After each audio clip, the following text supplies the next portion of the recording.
This and all episodes of the podcast have been brought to you by our generous patrons over at Patreon, the DayZ podcast. If you're interested in finding out more about how you can support the show each week, then please click the link in the description down below to find out more information about Patreon, the DayZ podcast. Thank you for your support. And a big shout out to our two Patreons, our $10 supporter, Scale Speeder Gaming. Thank you so much, mate. And a big shout out to our $25 supporter, Jake Snow. Your support means a lot. Thank you.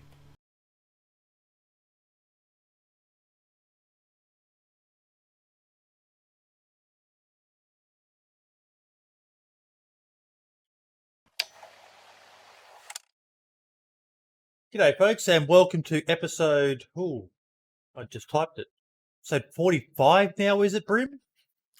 It's either 45 or 46. I think we've both got it down as 46, but it might be 45. It's somewhere in that vicinity. Damn, mate, we are flying along, getting closer to that 1 year of episodes, 52. Oh, yes. Joining us today, we have Val1smike. How you doing, Mike? I'm doing great, buddy. Thanks. How are you? Not too bad at all, mate. Not too bad at all. Good to have you back on again, buddy. And joining him today is a special unannounced guest. VodkaCupcakes is coming, but she said that she was just running late due to work. And Mr. Utah will also be coming on at some stage to talk about his new episode of the DayZ podcast. But we also have the man of the moment from last week's episode, Brim, AWOL Gaming, the man who caused such a big kerfuffle on Twitch with all of his mega donations and refunds and all the rest of it. How you doing, AWOL? Oh, hungover, mate. it was his birthday yesterday, so you can excuse him for having a few tipples. Especially Brim, you're going to excuse anyone for having a few drinks, aren't you? I'm surprised you don't have a beer in your hand right now, mate. Funny enough, I did go shopping yesterday and get some brand new beers that I tried last night that were quite nice. But I thought I'll go easy and just stick to a cup of tea for now, the proper British way. And look, a cup of tea in the podcast mug. You don't get much more fucking real than that, buddy. Cup of tea. Can't go wrong with it. Right. Now, Brim, it's actually, even though I've done my usual and started hogging the show, but you're actually the host tonight, aren't you? Am I? I thought that was the plan. Guess. I'm down for that either way. Because it's a console special, and I don't know shit about console, and you do because you've actually played it on console. Well, yeah, but I mean, it's been a very long time since. It's been about 2 years since I have played on console, I think. PC Master Race all the way now, eh? Yeah. Well, I've been VodkaCupcakes, one of our guests tonight, DM'd me on Twitter the other day and sent me a clip that she said I can use in regard to talking about DayZ on console and stuff. So when the moment pops up, I'll grab that. As did BWAF 99. He sent me 3 clips, in fact. So those will help to kind of basically give credence to the things we're talking about and make it so that people actually know what we're going on about in regards to DayZ on console. Well, what we might do first, though, is we'll chat with AWOL so that then he can take off and go get some sleep after his big birthday drinking session. How does that sound, AWOL? Oh, mate. Doesn't sound any better than that. Awesome. So, buddy, I'll just turn it over to you, mate, and you can explain what the hell happened in the last couple of weeks. Well, basically, where the money come from, I got an inheritance from my parents because my father died last year, and after a year of crap through the lawyers, the money finally got settled, and I went around and spent $100,000 just on myself, and then I've got all this money and nothing to do with it. So I thought, well, you know, I was sitting there for months and months, and I didn't have a pot to piss in. And now all of a sudden, I thought, you know, stuff it. I'm just going to start giving money out. Why not? And what made you choose streamers? Well, because I was for like I was saying, for months and months, couldn't do anything. I had nothing, and I just sat there and watched streamers.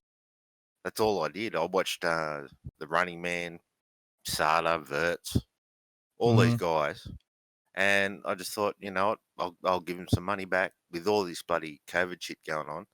Thought, fuck it, why not? Just give them some money. They can spend it. If they want to donate, I don't care what they do with it. But yeah, why not? Just give them some cash, give them some love back. But anyway, I gave away about $8,000 in the last couple of days because I managed to get past PayPal, and I was just going to all the low end streamers, like they're not big streamers at all, and just started dumping them biddies. I, I found this one guy, he was a British fella. He had 17 viewers, so not big at all. And I dumped him, what was it, about 60,000 bits. And he was absolutely flabbergasted. And his reaction just made me smile. I had smile from ear to ear just by giving this fella some biddies. And, you know, and now I'm starting to bloody get shit from bloody Twitch. They're trying to block me. PayPal's blocked me. And they're not even responding. And it's got nothing to do with my bank. It's all just their side. And it's bloody heartbreaking. Now, I spoke to Speckle because I saw your Twitch feed the other day. And I jumped on her stream, and I've thrown her about 40,000 bits. But she never got charged the chargeback, so because she's only a low end streamer as well. And yeah, I'm just trying to run around and give everyone some biddies that ever got hurt. Yeah, how that I don't know. So did you have much in the way of hate from people with everything that happened? Initially, yeah, a little bit, but from the actual streamers themselves, no. The streamers were all pretty cool. Mm-hmm. Like Sada, he said, basically, you know, only give it to me if you can afford it. So I said, yeah, righto, and I can't afford it. And he said, well, you know, just give it to charity instead. Well, you know, streamers need the cash too. So I was just throwing it towards lower end streamers, just anyone I could find that didn't have a huge amount of views, just jump on their channel and just bombard them with biddies. Just to, you know, even if it puts a smile on their face, you know, that's my night made. Yep. Well, I imagine there's a lot of people who are grateful for what you're doing, mate. The community doesn't often get things like that happen in the DayZ community. So hats off to you, mate. You know, pretty much all of us on this show, we all like doing things to help people as well, mate. So it's something that we can appreciate. You know, that I know many of us, if we, you know, we're in a similar sort of boat to you, would probably do it. I don't think my missus would let me. She'd probably kill me if I threw away that much money. Brim's laughing. I don't even have a missus, and yet somehow I think someone's missus would still have a pop at me for doing it as well. I'd get one just to have one to have a pop at me about it, I think. So, is there anything else you want to share with the community, mate, about what your motivation for doing this? Oh, not really, mate. It's just it makes me happy. Like with Speckle, I donated $7,500 to and it got all bar I think it was about $500 or $700 got refunded. Yeah. But when I was donating to her, she got a little kid. The kid raced in and she's showing off. Oh, look how much money this is, and I had tears running down my eyes.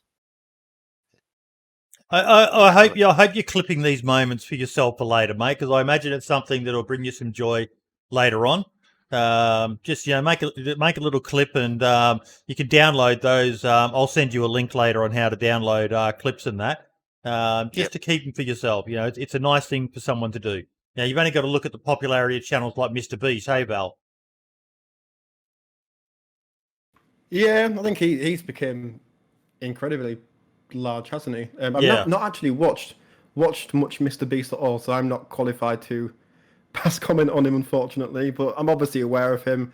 Every time I open YouTube, at least one of his videos is suggested, and I know what he does. So yeah, it's obviously huge.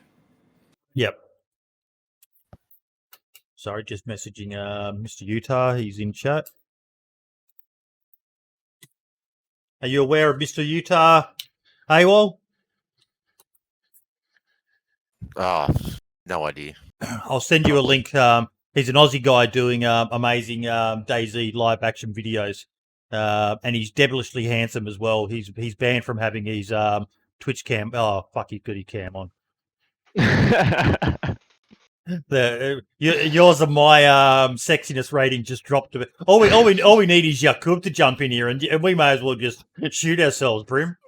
Pretty much, yeah. I think I think we definitely need to do some catching up. I think we might be a bit past it. I'm a lost cause with my gap tooth, mate. But no. Hey, well, if there's anything else you want to add, mate.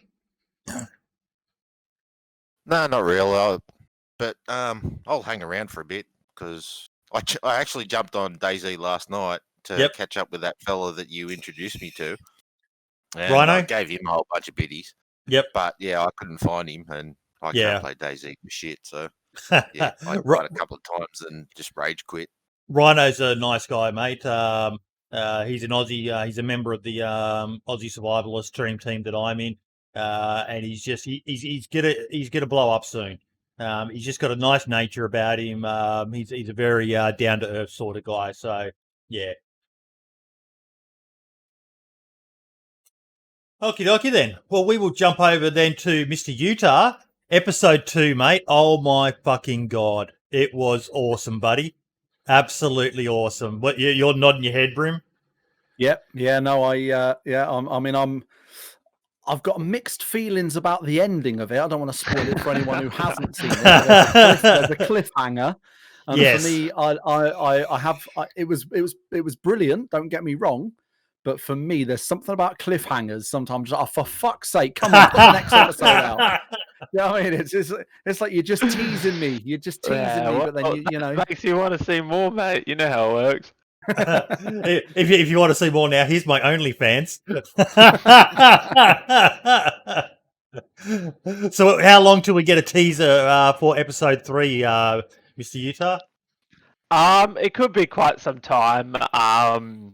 Just because a lot of work went into this one. Basically, something went wrong with the sound on set. Is the sound recorder's gear wasn't actually working properly, so I had to get a Foley artist in the studio to recreate all the sounds. So every sound you heard is done in a studio. None of that is done on set. And impressive either way. Yeah, exactly. So the guy who did it is obviously very good at his job, and he made it seem as though you were there completely and you wouldn't know up from down, but that takes a long time. So that's kind of extended the release pattern of what we had going. And I've spoken to the podcast and Boydie and New Brim and Lax and all this sort of stuff about the funding is because as I've mentioned many times, I don't just it's not just sitting in a computer and recording my game. It's last time I had like over $100,000 worth of film gear on set. So it's like in order to hire things like a dolly track is a lot of money, to buy those is like 20, 30 grand. And a lot of money and time goes into it. So I'm going to try and raise some money. I may be able to back the next one myself, but if there isn't some sort of support, basically treat it as a streamer.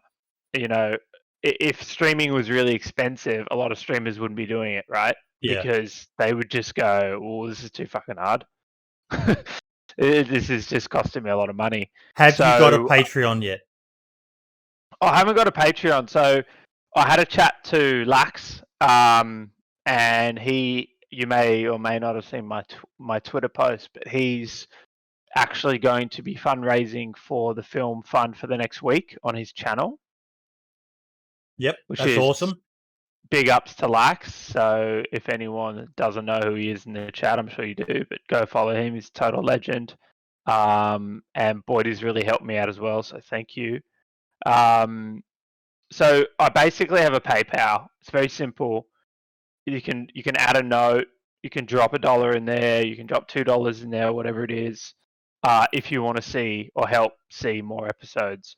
So I will attempt to fund the next one, because the next one is a big, is going to be a big upgrade from next, because I don't want to ruin the end of the film, as Brim said. So basically we're trying to go studio level, starting from the next one. We're trying to really bring it up a notch.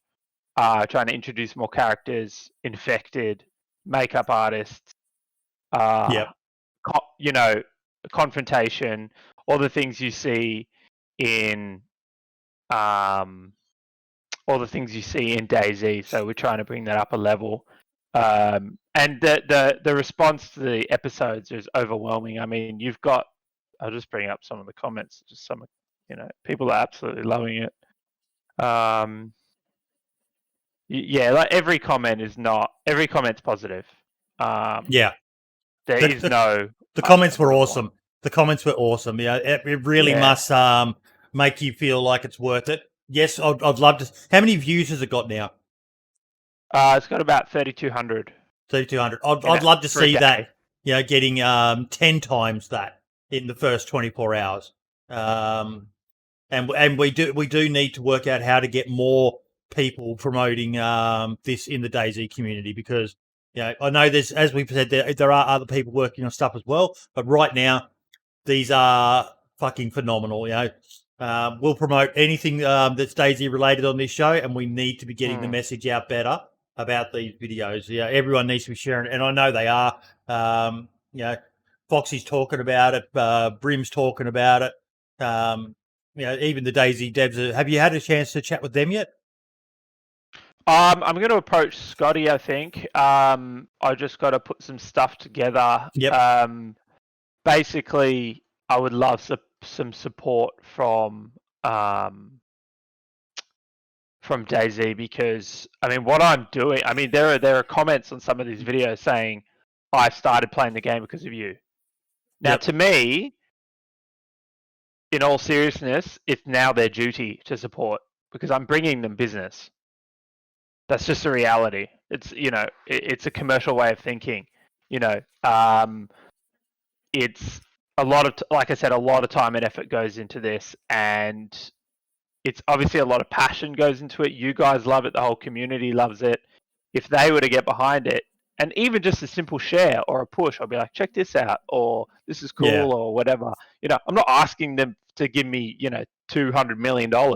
Like, just, a bit of support here and there would be really cool from the DayZ devs. It would really, and also not just for my stuff. I think it would be great for the community, because it would reinforce the fact that they like seeing this. Therefore, the community would be like, "Oh, we also love seeing this." It's like a kind of club sort of thing.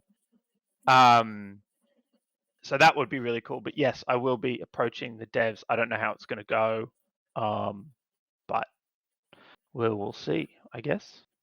The way that I sort of look at it as well is similar to if you were in sort of our position as streamers. You see every now and then, you'll see on Twitter. They used to be better at it, but not so much nowadays. Hopefully that'll change. But you see on Twitter quite frequently, they would tweet out, "Oh, such and such is streaming DayZ right now. Go and check them out." Something as simple as that. Because at the end of the day, what we're doing for the game, not only in our own streams, but with the podcast and what you're doing with your videos as well, is you're basically giving out free advertisement for the game for all intents and purposes. Exactly. And again, at the end of the day, none of us get into this to go, right, I'm going to advertise for this game and now the devs are going to give me X amount of this, that, or the other. We do it out of passion. However, it seems like the right thing to do for, like you say, just something like a retweet or, like one of those posts, Mr. Utah's doing this awesome project. He's just posted episode 2. Go and check it out, just as any of us would do. Something as simple as that from them, in theory would be pretty huge. Yeah, that would be the first one I did a prologue, and they shared that on Twitter, and that got 15,000 views on Twitter. So you can see my first prologue's nearly at 10,000, and me and Boydie have talked many times on and off the stream about getting my YouTube up to partnered so that a little bit of money can start going into the productions. I need 4,000 hours of viewing. Now, a consistent sharing from someone like DayZ would get me there in no time, because you'd have so much traffic, you know what I mean? And this is what I spoke to Lax about, is he basically said on his Twitch stream the other day, he was saying, like, this needs more attention. If you haven't seen this, you've got to see this. And there are people in this stream who hadn't seen it, and they were like, whoa, this is so cool. And it was really nice.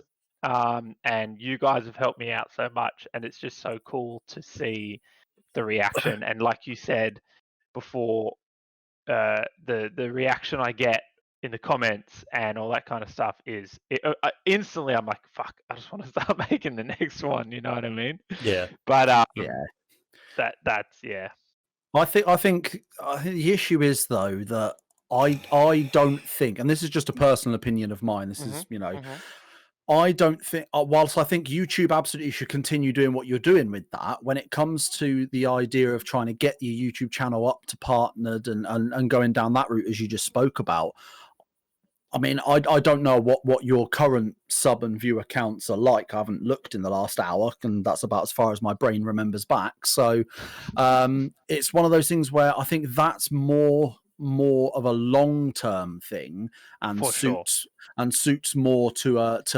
regular uploads every couple of weeks or every week or something, which obviously with this specific project is just not possible. Which is even if you were a billionaire, I don't think putting out an episode every week would even be fucking possible. You know what I mean? It's a hell of a project. So you'd have to shoot 10 episodes and then release them weekly.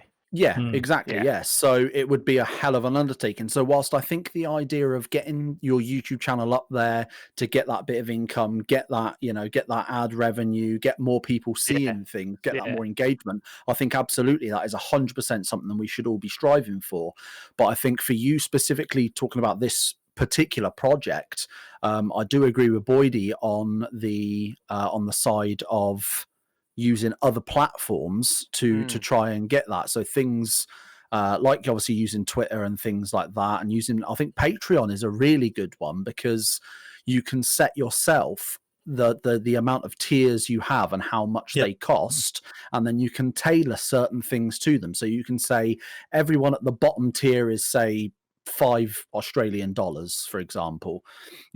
You pay that and you will get the episode, say, 24 hours early, for example. But if you pay $10 or $15, not only will you get the episode 24, maybe even longer earlier, but we filmed a special behind the scenes of filming for you. And there's maybe a bit of merch there or something, and then you can do a third tier that's a bit more, that involves a bit more, and do it that way, because that is a much, in my opinion anyway, I don't know if it would necessarily work out, but I believe that would be a much quicker way of getting that money to you, so it helps with the production costs. And then from an outside perspective looking in, you go, oh, this Mr. Utah's creating this awesome video, I've watched the first couple of parts, it's really good. Oh look, he's got a Patreon. Oh, he's got all these tiers, and look, this tier has this tier has that. Well, that shows he's clearly a professional. He knows what he's doing. So then that person who views that could just be someone like me who's got, hasn't got a fucking clue, but it could be someone who knows exactly what they're doing, exactly what they're talking about, and has some sort of ability for that next step to help with the production and things like that. So it could be a beneficiary in that sense. So I honestly, I think Patreon is probably one of, if not the best route for you to go down. The hardest part of that is going to be deciding how to go about it. Like I say, with the cost, the pricing of the different tiers, what you'd like to include. But the great thing with it is it's got all that kind of built in. So it's, you don't have to start from scratch. It's kind of already there and ready to be figured out, so to speak. Yeah, that's. I had a great chat to Boydie about that. This in particular, this thing that Lax is doing. The reason we're using PayPal is because he's figured out in his stream that if there's just one button someone can click, they're more likely to kind of react to that instead of be like, I've got to sign up to this. I don't really give a shit about behind the scenes. You know what I mean? Like, there are some people who certainly would be like that. So in this position completely, and I will be making a Patreon. I've already spoken to Boydie about that. And we've gone through some really cool ideas, and I think one of them is like a live Q&A. And another thing is, I'm not sure how into filmmaking people are who watch my stuff, but as I said, I make commercials and stuff for a living, so it's I could offer film classes. I could offer teachings to people who want to know, for example, how to light a scene. How to do this, how to do that. So that's a niche I definitely can provide. I can also do it on set too. I can also do it on the shoots. Yeah, and there's probably pieces of equipment that you use that a normal idiot like me, if you were to hand it to me, I'd ask you what the hell it was and how do you plug it into a wall.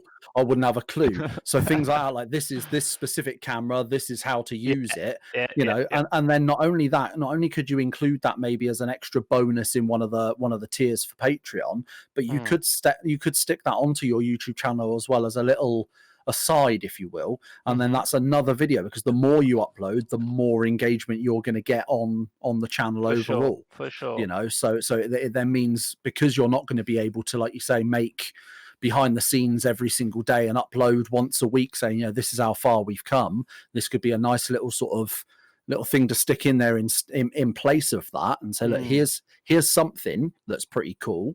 Let's just keep this train rolling. And then it kind of, it grows from there, and it just keeps something going on the channel to keep things growing in the meantime, whilst you're focusing on actually getting the product itself done, and then obviously pushing through with the Patreon stuff as well. Yeah, we've got a professional behind the scenes filmer for the next one, so that's I want to keep whatever I do will be to the level of what we're making. So whether it's behind the scenes or not, that will kind of come out like a filmic documentary. It's not just going to be a GoPro. It'll be a team will be doing it. The other thing as well you've got going for you, mate, is because of the production quality and professionalism of what you're putting in, you're going to probably find it easier to maybe link up with some sponsors, as opposed to streamers who are generally uncouth and feral looking like myself, and that you can go to them with a higher standard of production and quality. You've got two examples now of what you can show them and say, would you be interested in sponsoring the next episode? I think nearly all of us could forgive a quick thing at the beginning saying this episode is brought to you by such and such. Stay tuned at the end for more information. You could work out, just how much you want it to interfere with the actual video, but there's a potential there for you. Yep, for sure. I have to look into how going about that. As I've said many times, I know how to make films, but that kind of stuff's out of my depth, so I might get some help from someone on that one. Well, you said you've done adverts before. Maybe chatting with whoever's commissioned you to do them before.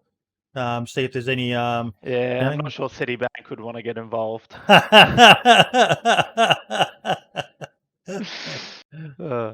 awesome. Maybe. Who knows? But no, mate. Look, episode 2, fucking just as good. I was actually taken aback when we heard a voice. Yeah, the reading of the note. Yeah. Yeah, it was like, holy shit, we've got a voice. Okay, that's didn't expect that to come. That took me by surprise. So, just a quick question for everyone who's watching and who's actually seen it. Did you understand what had happened to him? Did you understand that a friendly had rescued him? Not at first. Not until the note, and then it was kind of like, okay, what the? I thought Initially, it was like, oh shit, the bandit guy had a partner, is what I thought. But yeah, okay, we're saying too much, but kind of ruining it for spoilers. Oh, they're not going to know. They're not going to know. It's all right. But yeah, no, it was very well done. It was very well done. That said, I'm certain some of the because it was a shovel he used, wasn't it, to knock him out? It was the back of an AK. Back of an AK. Oh, but because there was a shovel in the video in episode 2 that I spotted, and it's just one of those weird DayZ things. Yes. Where I'm sat there watching it, and I went. When Matey goes in, I saw it leaning up against the wall, and I saw him go around. And he picked a couple of bits up, and I thought, if he doesn't pick up that shovel, I'm gonna fucking scream. And the whole time he didn't pick up, I pick up the fucking shovel, man. Don't worry about anything else. You need the shovel. That's the fucking thing. You need to put a shovel in. I know Lax was getting a hard on for the can of peaches, but both him and Ray shovel aficionados. It's usually a one-hit KO of anyone, regardless of what armor they're wearing. So, yeah, we got some really cool ideas for the next one, and we want to shoot the next one mostly in a studio. So I've got a team. I've got a cinematographer I actually shoot and direct all of them, but I've got a cinematographer friend who's very, very, very good and works on commercials and that kind of stuff. So yep. I think he's interested to get involved. So I'll write and direct the next one. I think he's going to shoot it because we kind of want to go big into a studio. And that will, that's going to completely change the game. If it comes out the way I am picturing it, it will be like a movie, and it will just blow anything out of the water that you've seen, because we'll have full control over lighting. We'll have soundstage, props, everything like that. So crossing my fingers that between myself and Lax, we can get a little bit of money in, and I will keep saving as much coin as I can to pay everyone. And you got to understand, most people who help me on these films are actually doing it for free. So in order to actually pay them, I do actually have to raise a fair bit of money, because a lot of them are professionals, and they're bringing, I'm bringing $80,000 worth of film gear. They're bringing they could bring $100,000 worth of film gear. Just the lenses themselves are $30,000. So they're it's almost like an insurance kind of thing. Yeah, isn't it? You kind of need a little bit of money to justify it. Yeah, filmmaking is a passion for sure. Don't get me wrong. To turn it into a profession is a very difficult thing to do. And I'm sure it's the same as streaming these days, actually, because the competition is ridiculous. I think I tried streaming for like 2 or 3 weeks and was like, I can't sit still. I've got like ADD. I can't do that. No way. Like, I don't know how you guys do it, but it's awesome overall positive reinforcement from the whole community. And I really, really want to do the behind the scenes stuff, because I know there's a lot of people that want to know how a shot was done. I know there's a lot of people that want to know, well, what cameras are you using?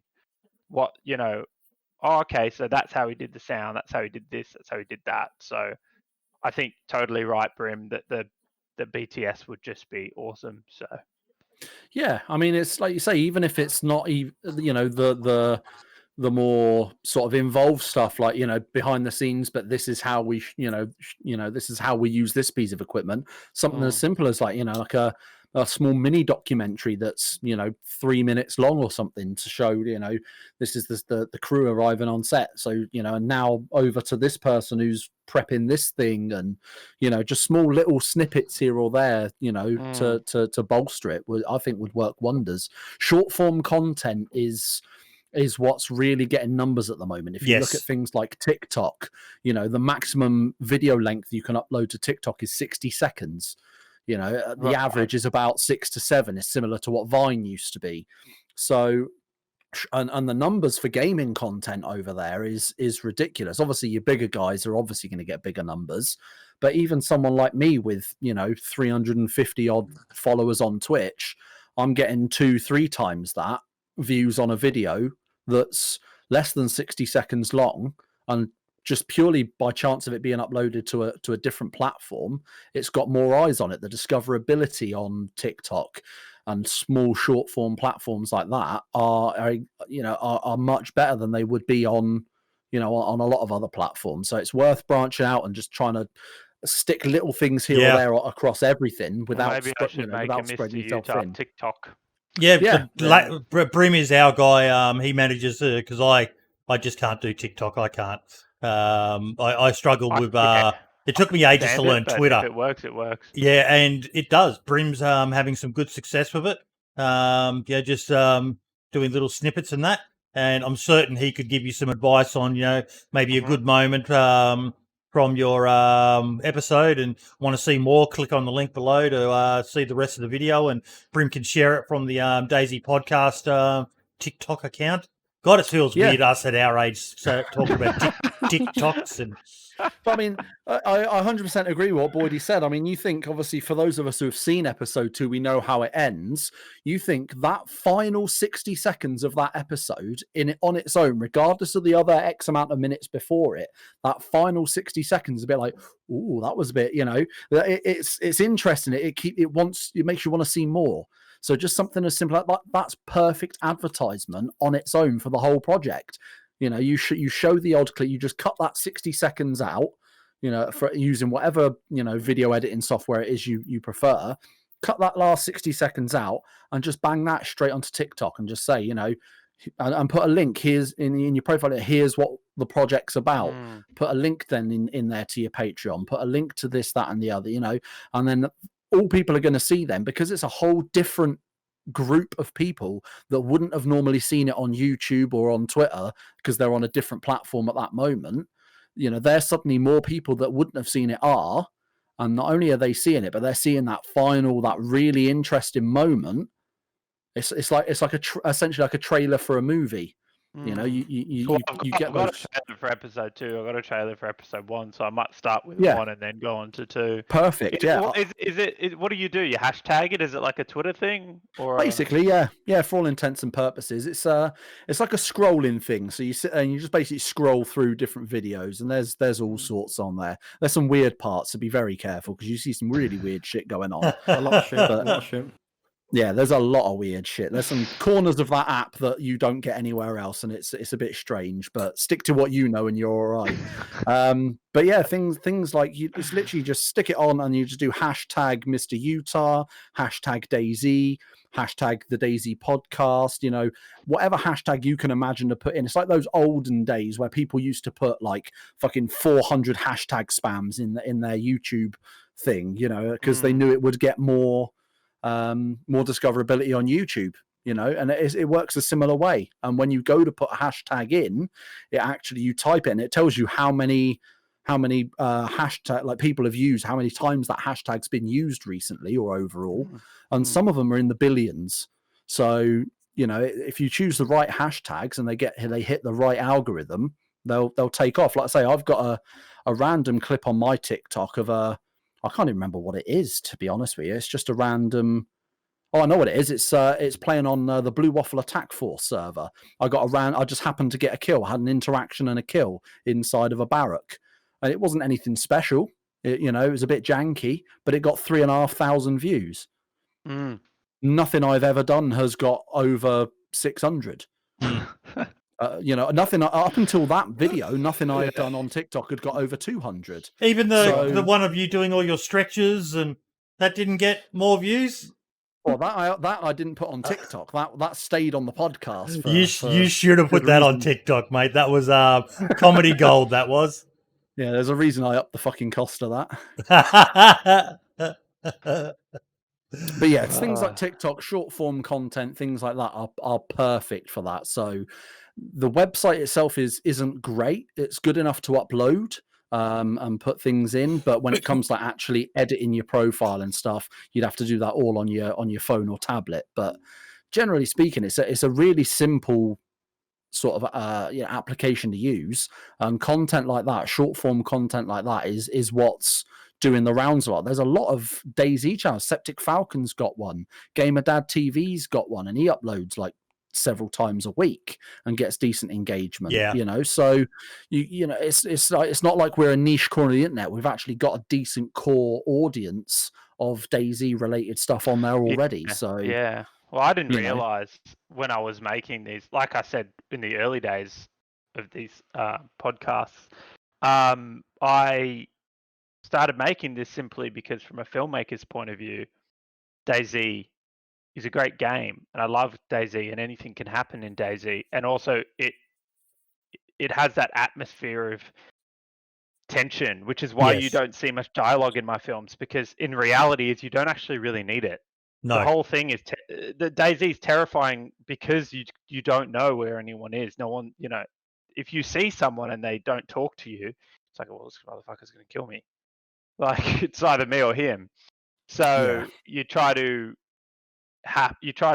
get that into a real life situation, which I think we've established pretty well in our series. And yeah, exactly. So I didn't realize that the community was so big. I had no idea, because I played the game so long ago, and I thought it basically failed because the game devs were like, you know what, we're just not going to update it. It's buggy, blah, blah, blah. And then when I came back to do these, I was like, hold on a minute. There's a lot of people here. Yeah. Yep. And I mean, you take what Scale Speeder says in Boydie's chat there as well. Take a look at how JRE, the Joe Rogan Experience, uses short clips on YouTube to gain interest for his Spotify channel. Plus, the clips themselves get lots of views. Again, that's what we do with the podcast TikTok. It's that short form content. You know, he will. I doubt it's actually Joe Rogan. It's probably someone he pays to do it, an editor. You will take the clips from, you know, he'll say you'll have, you know, whatever. Recently, it was The Undertaker was on the Joe Rogan Experience. Good episode. Podcast. Very good episode. Absolutely. And he took buzzwords, or things like parts of the conversation, like how did you get the name The Undertaker, or how did your career start, which has one of my absolute all-time favorite Undertaker stories. So definitely check that out if you ever get a chance. But you know, short things out, and then he'll upload that quick 2-minute clip on its own, and people are like, oh, I know that, I'm interested, that's The Undertaker. Oh, I'd love to hear a story about how he got that name or something. And then they think, well, why am I watching this 2-minute clip? If this 2-minute clip exists, there must be a video, it's a clip from somewhere, you know, and he'll have it in the description, you know, watch the full episode here, or he'll have it come up on the screen. Simple things like that, little bits of snippets here or there. Even with what you're doing now, take bits out of episode 1 and 2 and upload those separately. Your favorite parts, upload those separately to your YouTube, and it'd be, you know, just as you're about to release the third episode, get a couple of bits from the third episode and upload those one every 3 or 4 days until the release. So, you know, new episodes releasing on Friday, so Monday and Wednesday you get a couple of bits from episode 3 and whack them out and say, this is just part of what to expect.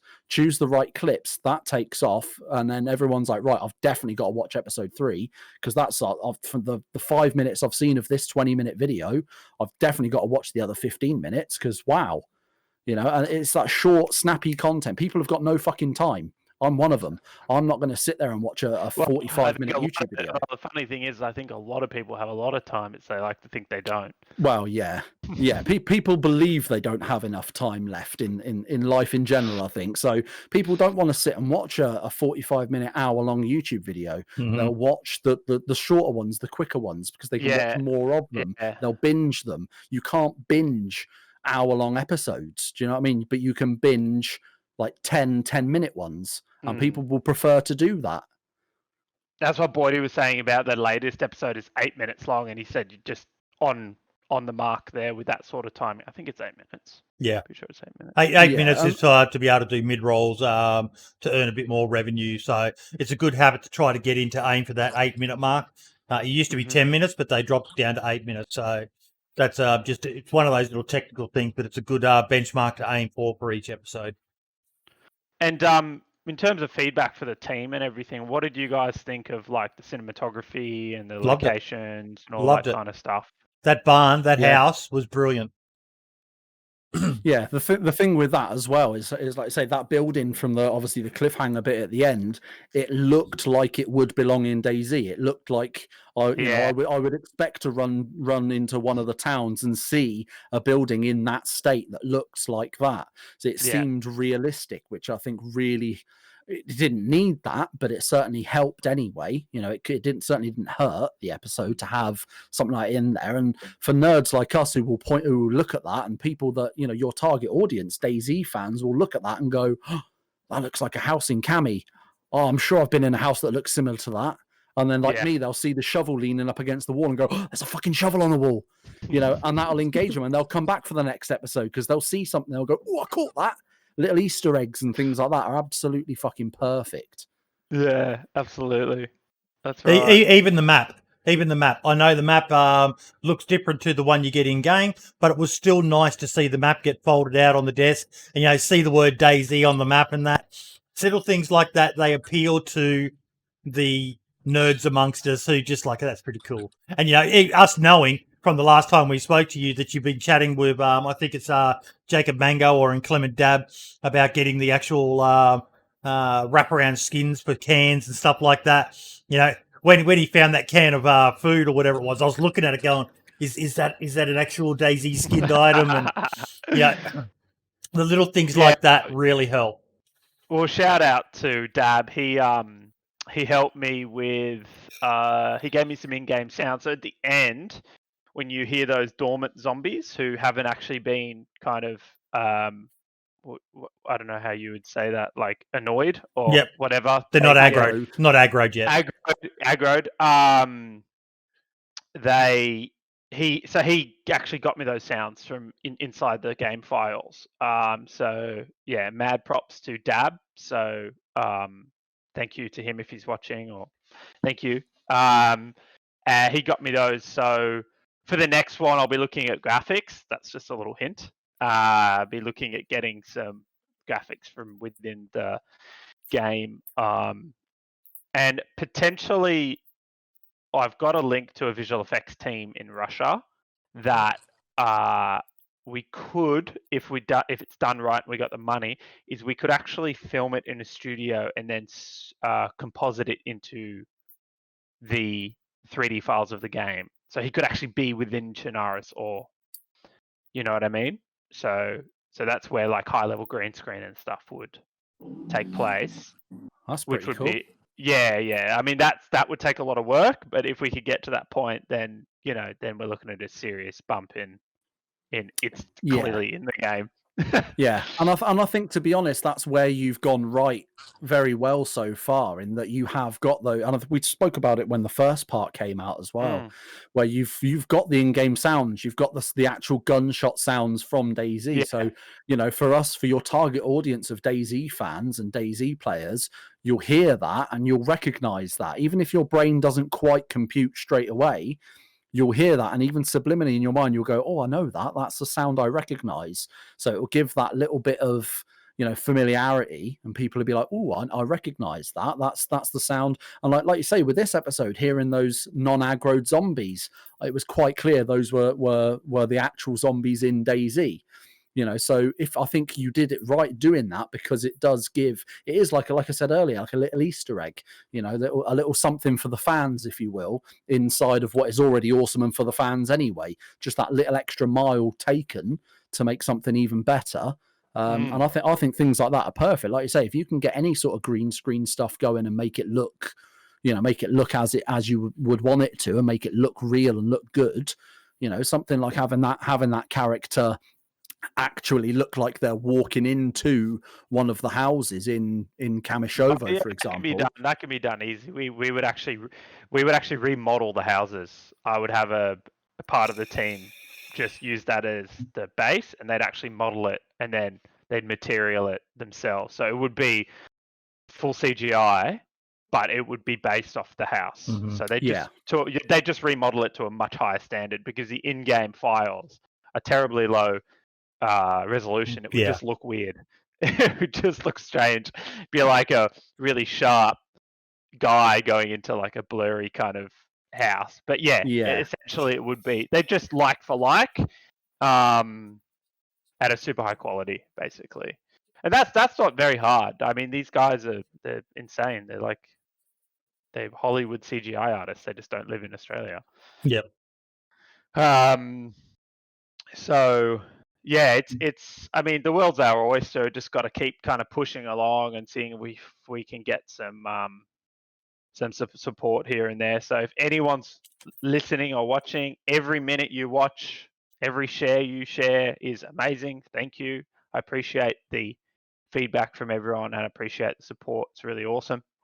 And yeah, that's pretty much it, really. Just got to wait for the next one. Utah, if you jump on your Twitch, I'll throw you some biddies if you like. No, I don't want to just jump on for that, man. I mean, I'll show you what we're doing in terms of this is what Lax is sharing starting today for a week. He is going to be sharing this. Give me 1 sec.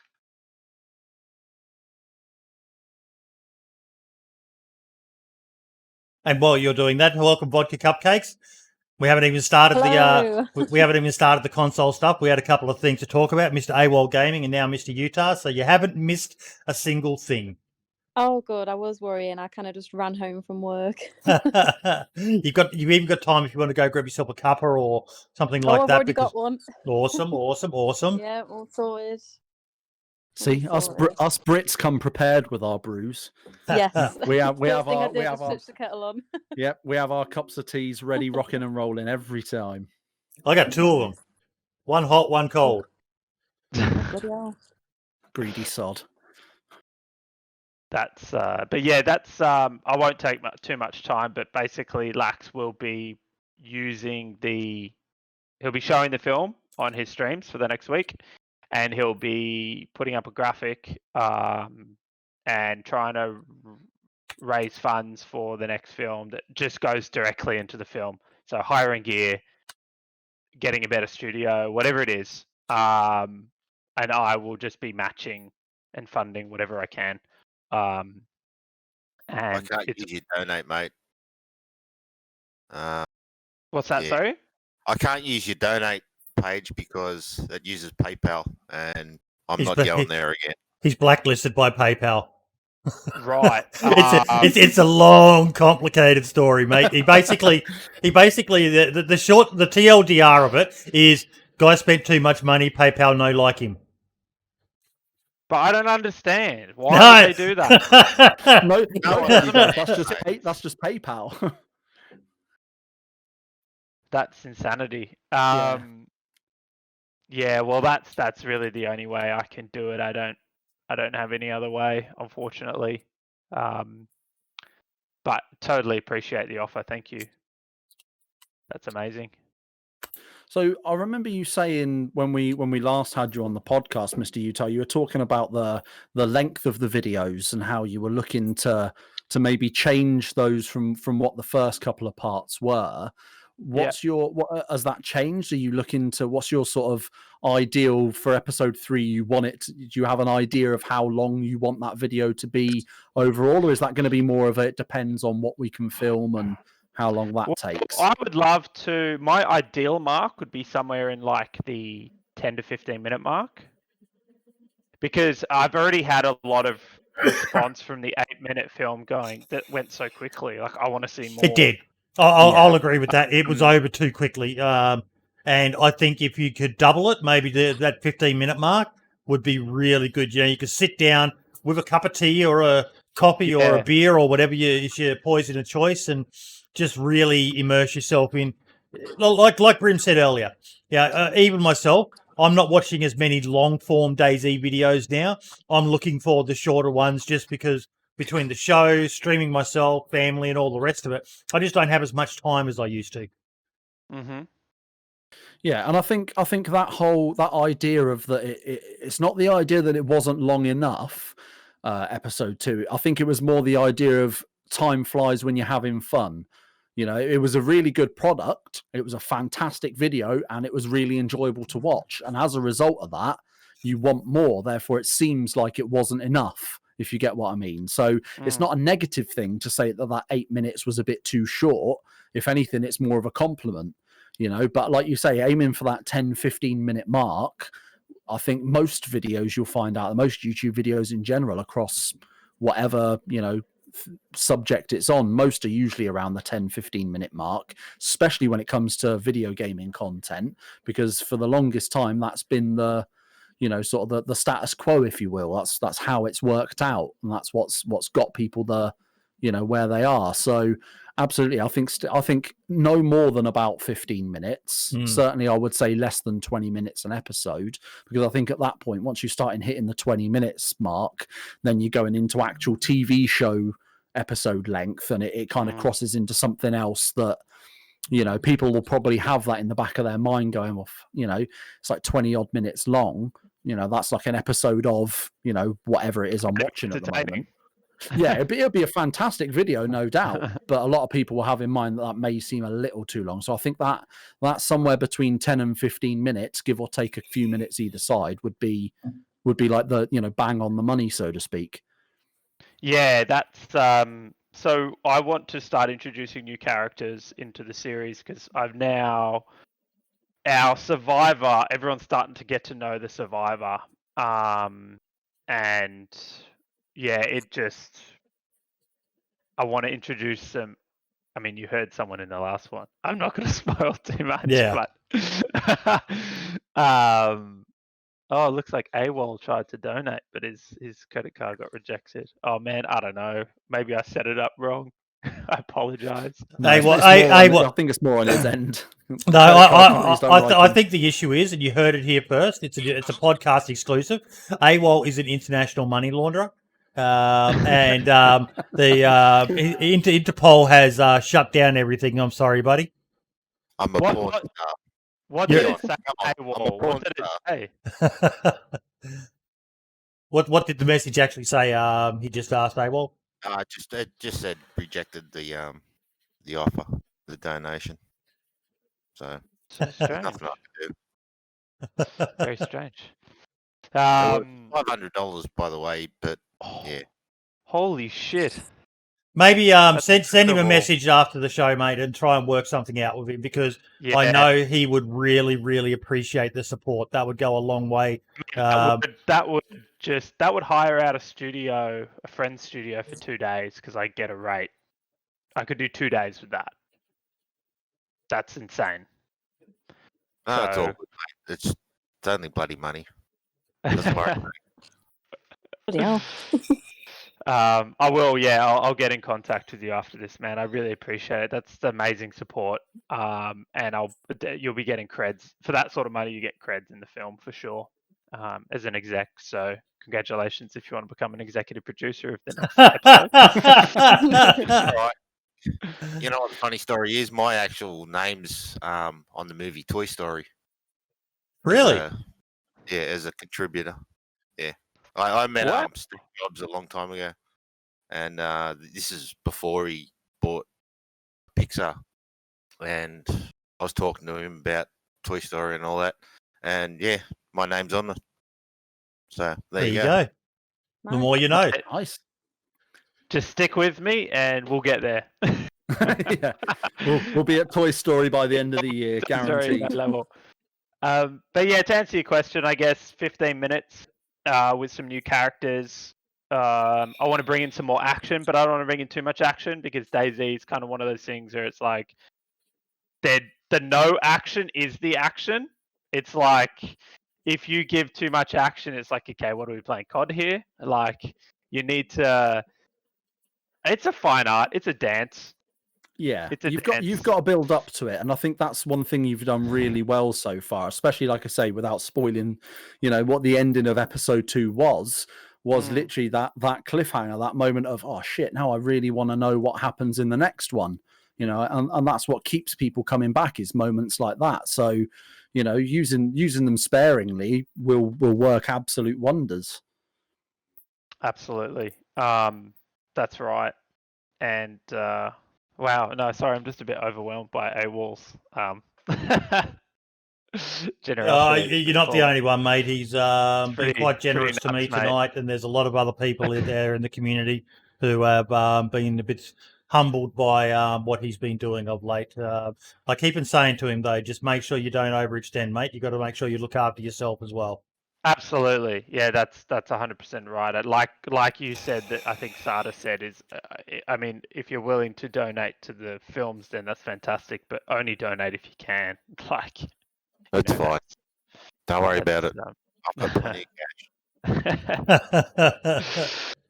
that's well, we'll organise something later. But that's amazing, and a big thank you to Boydie and Brim and the boys and the community, because you guys have just And a like, big thank you to Lax as well. It's nice to see one of the huge, stars of huge. DayZ get behind it. You know, there's so many people now who are, you know, they're very careful of their name and their image, and, you know, reluctant to get involved with stuff. But it's great to see Lax just saying, in a good Aussie tradition, "Fuck it, I'm just going to do it. Fuck what the rest of them do," and he's doing it. And I'd like to see a few more people say that as well, because this helps everyone. It brings new eyes onto the game. Like you said, you know, you've had people commenting on yours. This made me start playing DayZ.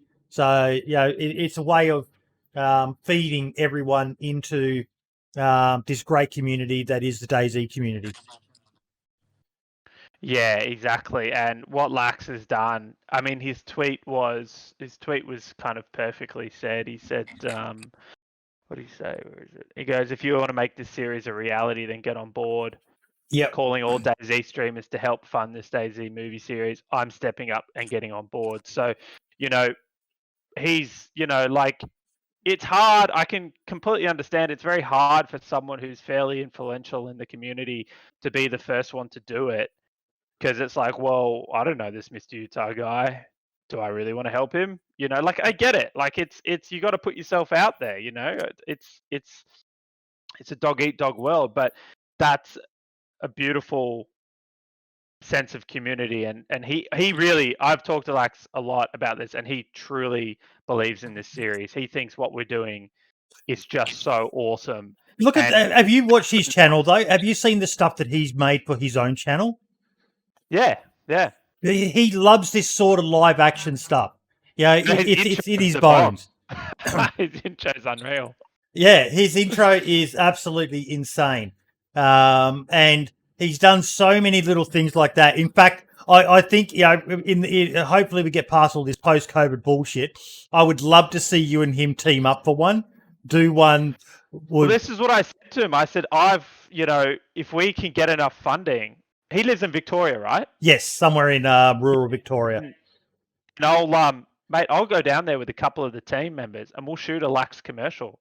I'll script it up. We'll do a DayZ commercial for him that he can put on his stream, but to a very high level. You know, we can dress him up. We can get him out in the middle of the forest in a campfire. We can get some zombies. It'd be unreal. It'd be so much fun. So, can I join? It would be awesome to have like a Lax cameo. Yeah, it'd be unreal. Sorry about filming me.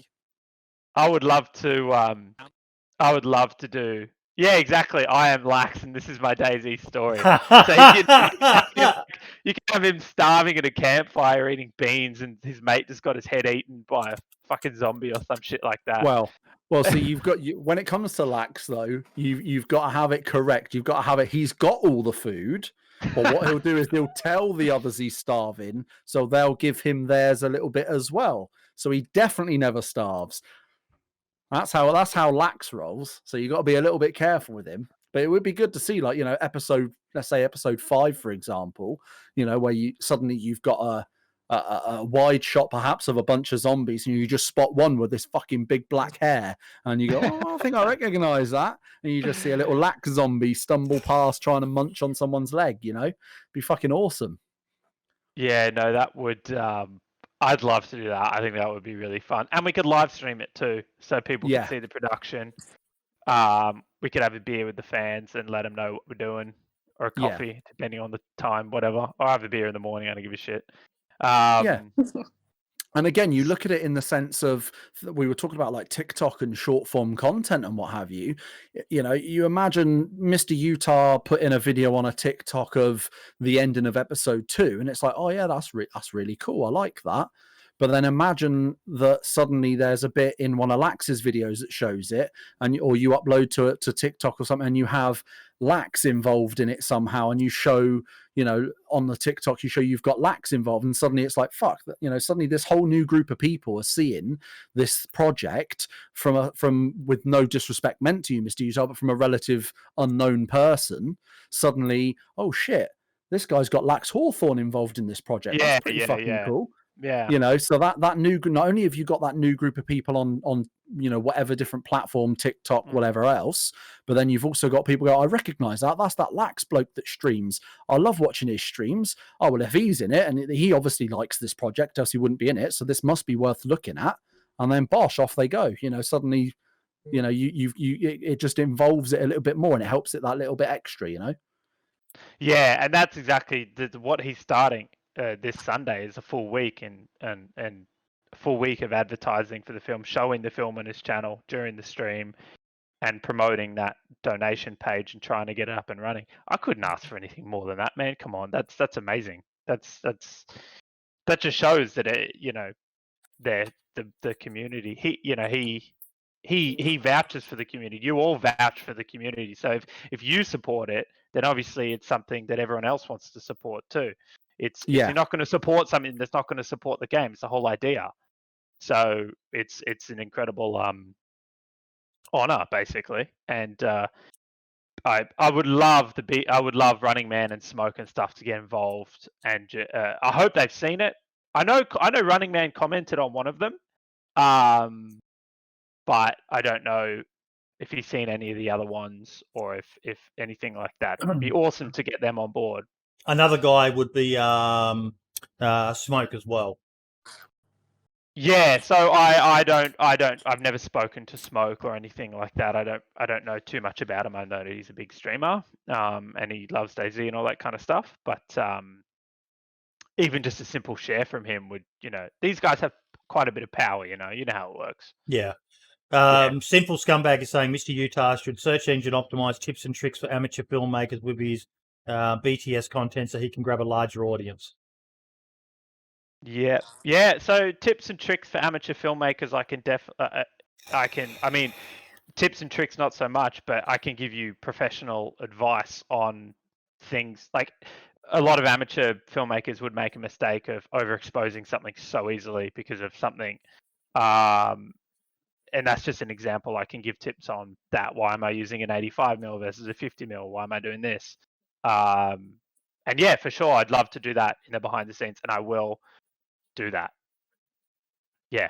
I think the behind the scenes stuff is awesome. Like I said, I wouldn't understand half of what you were talking about when you went into the technical side of things, but I would still be thoroughly enjoying it. Yes. Because I'd be sitting there going, well, this is someone who knows what they're talking about, who's passionate about it. I'm learning something. Why wouldn't I enjoy this?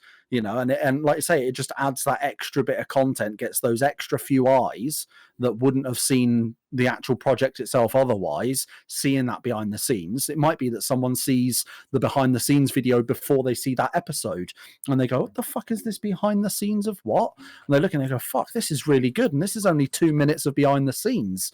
Like, now I want to see what that made. Like, I see that there's a guy over there with a camera and he's filming a couple of zombies. I really want to see that scene now. That's in the next episode. That's out now. I'll watch that. And then suddenly they're engaged. If you've got things like your Patreon or PayPal or whatever else linked in the description of the video or whatever else, I go, oh, I'll chuck this guy a couple of quid. And look, that is tier 1's only like $3. That's nothing. I'll pay that for a coffee. I'll chuck him a quick $3. I really enjoyed that. And it just adds, it just bolsters up the portfolio overall, if you will. Yeah. I've got some really good ideas for the Patreon. I think one of them is one of the higher tiers is we watch the film together. So that tier, it's kind of like this. I sit there and watch it with you guys, and then we have a chat about it afterwards. Yeah, like a viewing party, if you will. Yeah, and then we have a Q&A and that kind of stuff. Yeah. I think that's really cool. Really, really I think that's an absolutely brilliant idea. Yeah. Yeah. If we watch it together, can we spoon? Mate, if you donate $1,200, he'll even give you a reach around, I reckon. What sold right there? He's laughing, but he didn't say no. I'm gonna have to start an OnlyFans, I think.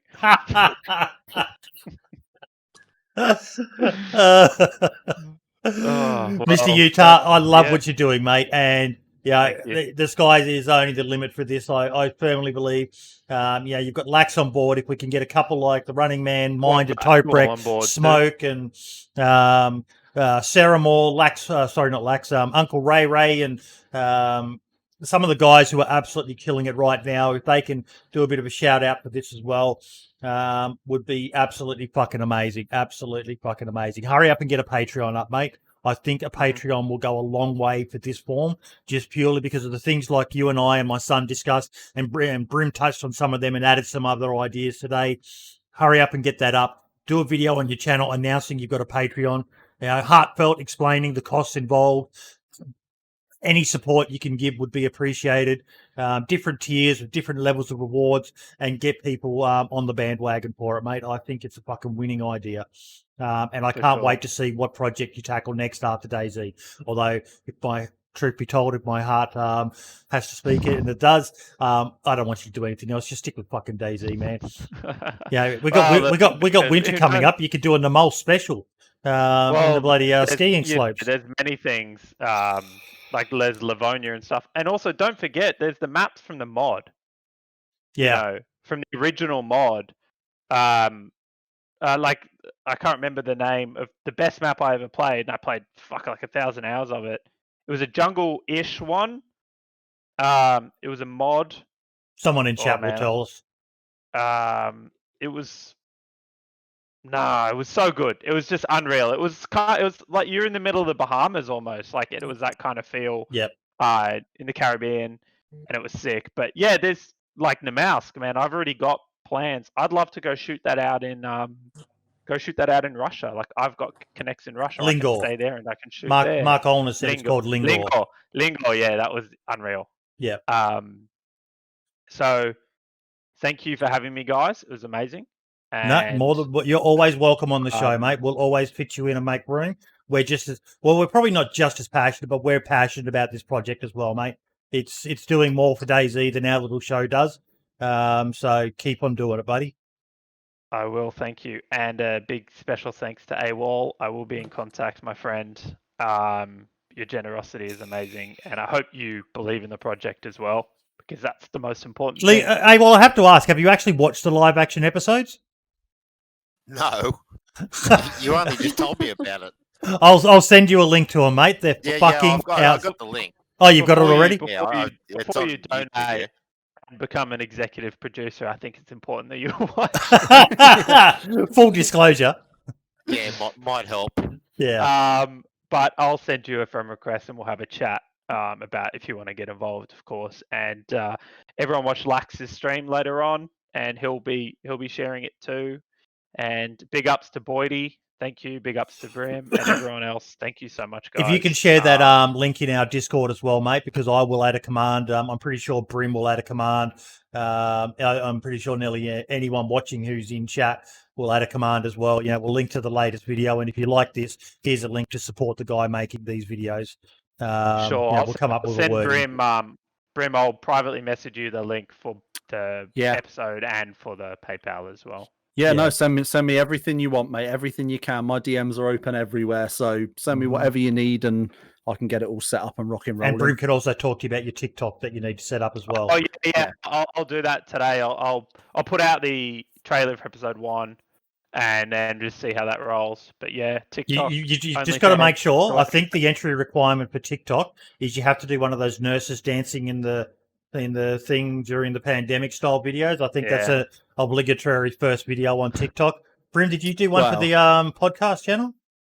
No, do you know what? That's the only thing that I haven't done either on my personal TikTok or the podcast one. Is I haven't done any like actual IRL related stuff. It's all been, you know, in the case of the podcast, it's been moments from the podcast. And now you know how to topics increase your clipped, numbers, so mate. You need to do one of those do a silly struggling in dance. yep, silly dance, Dance struggling in the pandemic moment. Dance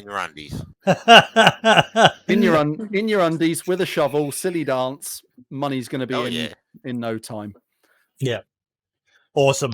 Thank you so much, Mr. Utah. Anything else you want to add, buddy? No, that's it. Thank you. I'll be in contact with everyone, and Awesome. have a great stream. And I'll let you get on to vodka. See No you worries. And Val, all the And best. We're talking about console. guys. I'm gonna Ooh. watch. I'm just gonna start this TikTok thing off, so I'll jump off. But I'm gonna watch it on stream. No worries, buddy. All the best. All right. Take it easy, guys. Thank you Bye. All the very best, much. mate. See ya. Vodka Cupcakes, how are you, darling? Hello, I'm tired, but I'm all right. How you doing? Good. We are very, very good.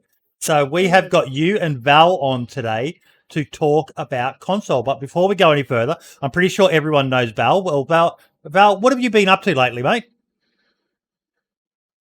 Pretty much nothing. Been very busy with work, so I've been working through the weekends. And How's your poetry really, book apart from- going, mate? it went okay. Yeah, it went okay to start off with. Yep. Obviously, things have faded since then, but As no, everything apart from does that, I've after been- release. Yeah, been working. Playing bits of DayZ, playing some other games too, and just trying to relax when I'm not working. So. Well, feel free to share links to your poetry book. All the proceeds are going to charity off memory. They are, yeah. They're going to a hospice, a local hospice to me. So yeah, I can do that. So feel free to share the links in both mine and Brim's chat for anyone who's interested in checking out some poetry by our boy Val. And Vodka, thank you for making it tonight, mate, for our console special. Tell us a bit about you, mate.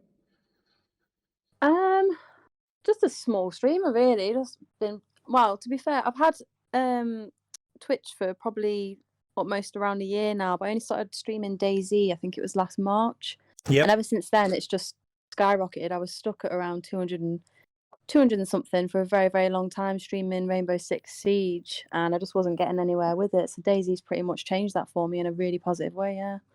My ears pricked up when I heard Rainbow Six Siege. Then I've just come back to the game after an brilliant absence. game, yeah. Oh, do you know what? It's one of my. It's up there with DayZ as one of my favorites, but Yeah. it's definitely so much more frustrating. I had to rage quit off it for I like get 6 angry, months. yeah. Yeah, I just got to the point where I was just like, I'm done with this, and I doubled down on DayZ, even like off stream because Siege was done for me. But it's come a long way, so it's nice to see that. They've added a few things, haven't they? I think the last it's time I played it was when they confusing. did for Halloween. Yeah, I don't know what I'm doing anymore. Like I say, I haven't played it. Well, with the exception of recently, I hadn't played it for like 6+ months. So I'm trying to get used to the fact they've reworked maps like House and stuff, and I'm now lost on maps that I used to know like the back of my hand. Threw me off. And what else have you been doing lately? I actually saw a tweet. Apparently, you're coming over to the master race soon. I am finally, yes. I've been talking about it for a few months, and it was one of those things that I sort of threw to the back of my head. People would ask, what are you still doing on console? Get onto PC, and I'd be like, yeah, I'll do it. And it was sort of just end of December. I just thought, you know what, I'm gonna just do it. And a fair few of my friends that I play on console with have also got a PC this month, so it just kind of pushed me to actually do it rather than just say it. So DayZ doing more PC sales than any other game in the history of gaming. Yep, it is. I'm still going to keep my console, but PC gaming, I think I finally need to get onto that, yeah. But what's the audience like for watching console streamers on Twitch? Do you know, the most comments I get is revolved around people will follow and then they'll, type something in, and it'll usually be a case of, oh my God, a console player, this is brilliant. Like they get sort of an excitement from it. I think it's one of those rare things now. And then obviously I've made it to affiliate through console, without all the fancy stuff on my screen. It's just a bog standard. It's just a screen and my voice in the background, really. I haven't got any alerts or anything set up. We're not doing any of that till I go to PC. So not done too bad, really. You look at Smoke. He's probably the king of minimalistic. He doesn't have a single thing on his Yeah. on his stream. He doesn't do alerts or anything like that. He just, he doesn't miss an alert. He always talks about it, but Yeah. he's probably the king of minimalistic. So, it's whatever suits your personality and your play style. Can't see it. Yeah. Yeah. Just I more think- facilities. So I we think, got to be you fair, to. Oh, sorry. I think, to be fair as well, that the fact that DayZ on console can be so bad, at times it can be so, like the video that you sent me in the couple of videos that BWAF99 sent me as well, showing Yeah. just how bad it is. It's like it's not surprising that you're coming over to PC, as are so many others. Like, I think we've spoken about it on the podcast before, the amount of times we'll get comments in our chats from regular people that that we see that are regulars in our chats for the podcast, saying, I started playing DayZ because of the podcast, and now I only had an Xbox, but now I've got a PC because I really want to play it on PC. And there are a lot more people, especially in the last sort of year or so, I think, that have I've seen a massive uptick in the amount of people saying I've come to PC from console. And obviously I'm assuming for the majority of people, part of that is the performance or the lack thereof at times on the console version of the game. So it's not surprising to hear that you're coming over, but it's definitely good to hear, because, like you say, it speaks a lot about your content and the type of person you are, that you have managed to get get to that affiliate status without having any of the fancy stuff that a lot of PC guys have. You have got that minimalistic side of things, and that's worked perfectly well for you. So theoretically now exactly. And theoretically now, with that extra little bit of something behind you in the form of PC and all the stuff that comes with it, that can really help. Yeah, I mean, I'm getting into it already. I've been speaking with good old Dr. Strange, getting some overlays and things set up already. So I'm getting there. I'm just waiting for the actual PC to arrive. So nice. Still playing console for now, yeah. I haven't played it on console for probably close to 2 years now. I mean, I've been streaming for about 2 years now, give or take. So it's been well over 18 months since I last played DayZ on console at all. I think I did come back to it like once, like I say, over 18 months ago on stream, just to be like, well, I've played it on PC for like a year or so. Let's go back to console and see what's changed. And as you can tell, it was only the one stream for the same reasons everyone's moving to PC. There's a lot of things that could probably be worked on, but to be fair to them, every update they do fix one of the major things. Obviously, there's that recent one with the glow stick and what have you. So I think that's in the patch notes and things. So they do get on top of it fairly quick, but still a big amount of issues. And I mean, we were quite fortunate, as I'm sure regular viewers will know, to have some of the guys from the actual development team on the podcast before now. We've had obviously Sumrak, the lead developer, and we've got a close relationship with Scotty, who's the PR and brand manager. And he said, back during the Christmas episode of the podcast, that's what they wanted for 2021. Yeah, they wanted to focus more on fixing it, on both console and PC. So, looking at the patch notes for 1.11 or 1.11, whatever anyone's going to call it, that's exactly seeming like what they've done. And one thing I did notice, and I'm sure we'll bring it up sometime later on as well with the Twitter watch side of things, but they've actually, if I remember, I saw something today about they'd actually tweeted out or something saying their plan, like with an actual planned date of when they're planning on bringing 1.11 to live. When it's no longer going to be experimental, which I think they said February 16th, if I'm not mistaken. But the fact that they've done that, the fact that they've even said, look, we understand you guys want a bit more, conversation out of us. You want us to let you know things as they happen and what's going on. You want that little extra communication. How's this for you? Bang. Next stable update in 2 weeks. Here's a date for you. And it's like, I think they shied away from that for years due to the whole roadmap issue and stuff like that they had back in the day. So it's good to see that they are finally really listening to the community and putting in place the things that we've said that, you know, we would all like to see. Yeah, definitely. Well, Brim, it's all you now, mate. So Let me see. There it is.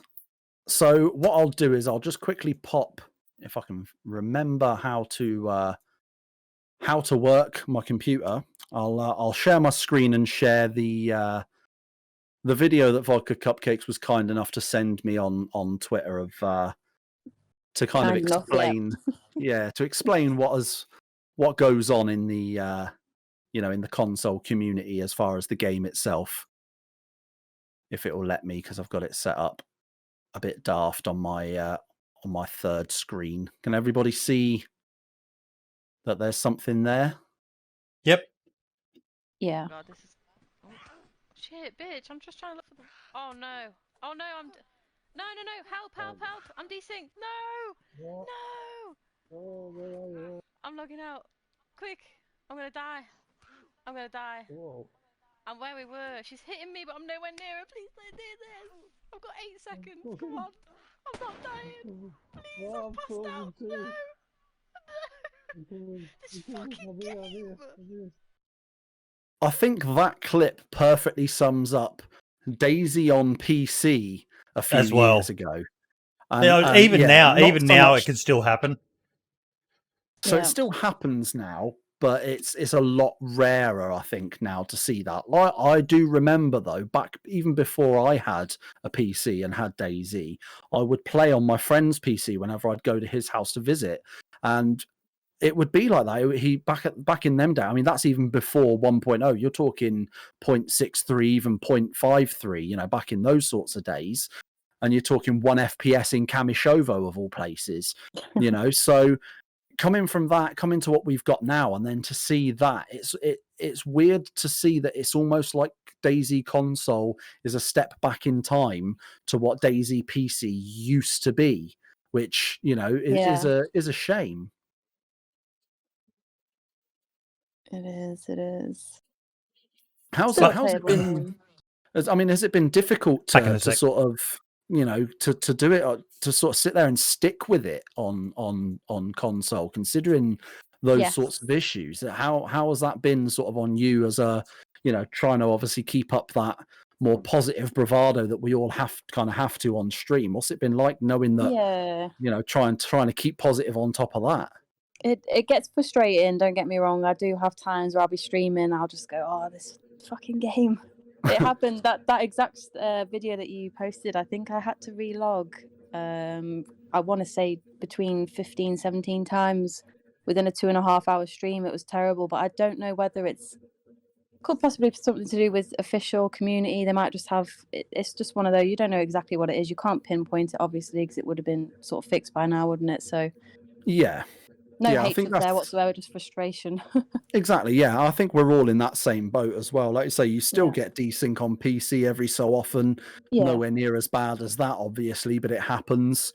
Especially on sort of modded community servers with shit tons of mods, as some of them do have a large number of mods on them. So, you know, it's something that we on PC have to deal with a little bit every now and then, but nowhere near to, well, in my Quite experience frequent. anyway. Yeah, nowhere near as frequent as that. I mean, and it's weird, like I say, it's been a long time since I've played it on console, but it wasn't even that bad when I played it. I would see people moaning and, you know, and saying, "Oh, fucking DayZ on PC, it's crap," and it's, you know. And I will say the inventory system is a fucking nightmare in comparison to PC. Trying to go in your inventory and choose, you know, get specific items and move things around is a ball ache with a controller in your hand. But yeah, I love that. you know, That's crazy. I don't know any different, do I? So it's exactly. Yeah. And I mean, I had already learned the PC way before I got it on Xbox, and then I moved to PC after that anyway. So for me, it was definitely a bit of a culture shock. You know, even though I was so used to playing on a controller, trying to play DayZ on a controller with that controller scheme was an absolute nightmare. Well, there's a couple of things in my chat that I have to say. Scale Speeder, I take it we're not celebrating that we've got DayZ on console. Well, no, I 100% agree, and I constantly think it's an absolute miracle that they've got this fucking game working on console, because as I understand it, there is nothing like it on console. But AywolG is also saying there is not so much desync on PS5 as there was on PS4. Have you heard that as well with the new Xbox models, Vodka? I'm not. Sorry, can I jump in? Sorry. Val? I'm not sure that's actually wholly accurate. Sorry, I played DayZ on Series X, and the server performance obviously is server side, not hardware side. So the server performance is shocking on full pop servers. Like, I know full pop, yeah. Yeah, I know. Obviously, PC and Xbox and PlayStation have all had issues with server performance since 1.10. But I think it's like massively exacerbated after this. Like, you could play full pop servers on console before, and it was, potentially a bit dodgy. But I think after 1.110, it was horrendous. Like, I played when the Series X first came out, and although the game ran smoother, the game was great, but the server performance was horrendous. It really was, and that put me off kind of playing console DayZ slightly at that point. I think it was, it may be the case that some people have had better experiences, but I was playing on a full pop community server on Series X, and it was horrendous. It was just, really, really laggy. Players disappearing and reappearing, and I've had that on PC too, but on the Series X it was horrible. So would you say then, in theory, between the consoles, when it comes to the next gen in comparison to the previous gen, on those lower pop servers where perhaps you wouldn't necessarily have that issue, do you ever see in any circumstance a case where those newer consoles actually do run DayZ better as people would expect, or is it always? They do run it better. Like, a lot of the issues you have on base consoles, like you sometimes get lag when you look down sight. And that's been totally erased, or mostly erased, on the Series X and PS5 from my own experience. A lot of the sort of game side lag is massively reduced, and the frame rate is a hell of a lot more stable, even in big cities. So I would think that there is an advantage for people playing on Series X or PS5 at the minute, especially in PvP, because kind of the reaction time, especially when there's lag raising your gun on a 1X or even like a 1S, it's that extra half a second you get will kind of win the day for you, I think. Yeah, and I think, like you say, that is a bit of an issue when you've got people that essentially, for all intents and purposes, in that circumstance, DayZ becomes pay to win. In a roundabout kind of way, because if you're someone who's fortunate enough, especially in the current global climate we've got with this pandemic and what have you, if you're lucky enough to have the money to be able to afford one of the newer consoles, you're immediately, in theory, going to have an advantage over someone who can't afford to get one of the newer consoles and is playing on an older version. And that, and that's just purely by chance, essentially. That's not something that that anybody can control, essentially. So it's, because that's a comment that OG Treats left in the Discord as well, about the advantages PS5 owners have over PS4. Is it the same with the new Xbox as well, Val?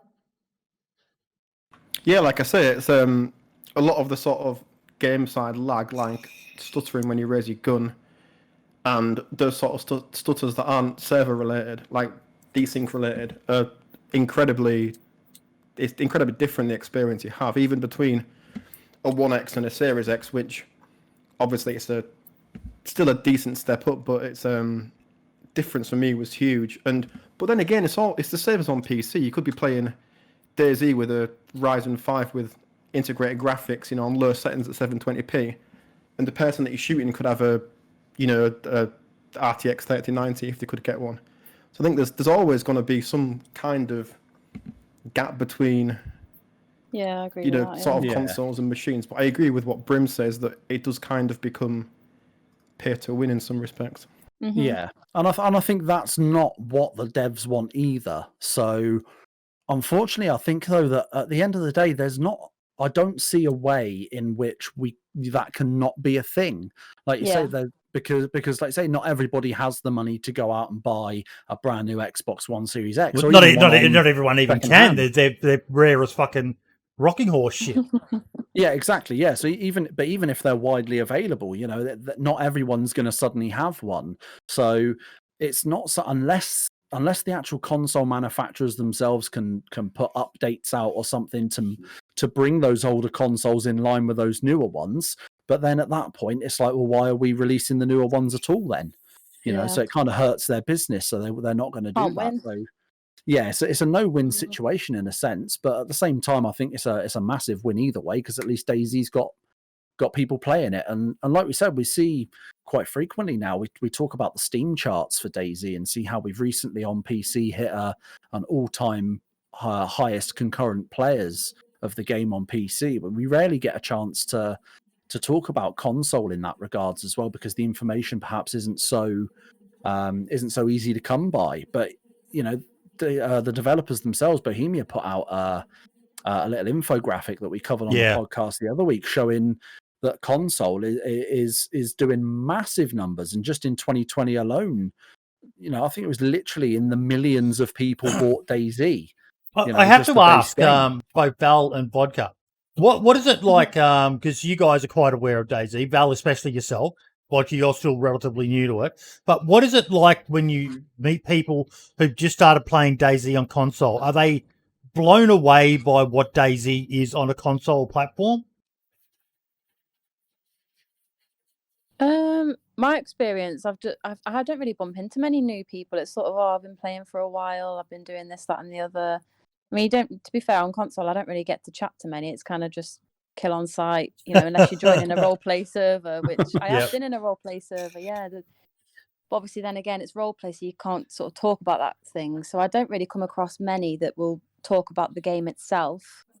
There's been the odd few asking me, how long have you been playing? What do you think? And we have a nice chat about it. It's usually the same old stuff, it's a little bit laggy, but brilliant game, brilliantly made. I'm happy I can play it. Glad I bought it.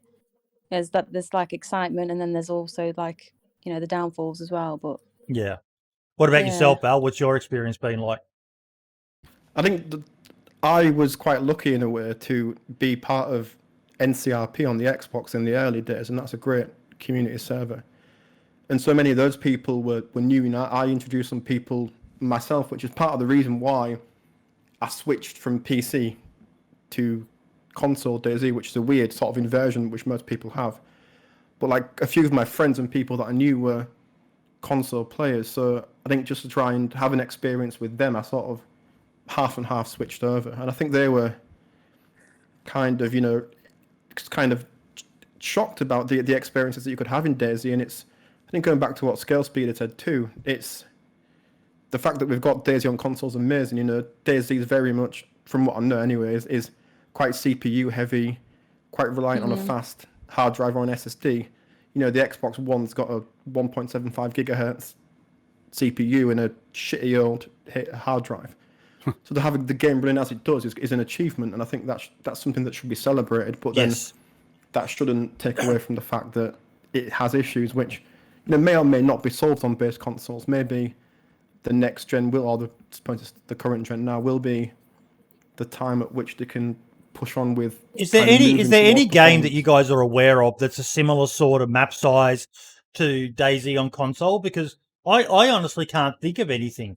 I know there's like Red Dead Redemption and that, but even those maps are much smaller than DayZ is. It's kind of groundbreaking as far as I can tell of what a console's capable of doing. Yeah, nothing. I don't know. Agree with you. I don't know anything that's sort of that big. That's what I mean. There is that amazement of it that it can sort of hack being on console. With it, it's got so many features and things that you just wouldn't expect a console to be able to run, and it still does it. So, AWolG just said in chat, The Witcher, but that's solo. I imagine having multiple players, all with connections, just adds. GTA 5, simple scumbag saying, but even that map's not as big as DayZ, is it? I don't think so. No, it's a pretty decent sized map. But then, like you say, GTA with its online and with Red Dead's online, they're decent sized maps and they're sort of open world-ish, if you will. Sort of similar, yeah. But at the same time, they're two completely different games from DayZ. So I think ignoring map size and open world related stuff, I think DayZ probably is the only game of its type in the sort of in that survival genre that does what it does. And I guess you could say that about PC as well to a degree as well. But certainly on console, like I say, I mean, I'm a bit behind on the console stuff, but. I can't think of any other game that I've ever seen that would be anything like what DayZ would be, especially for console.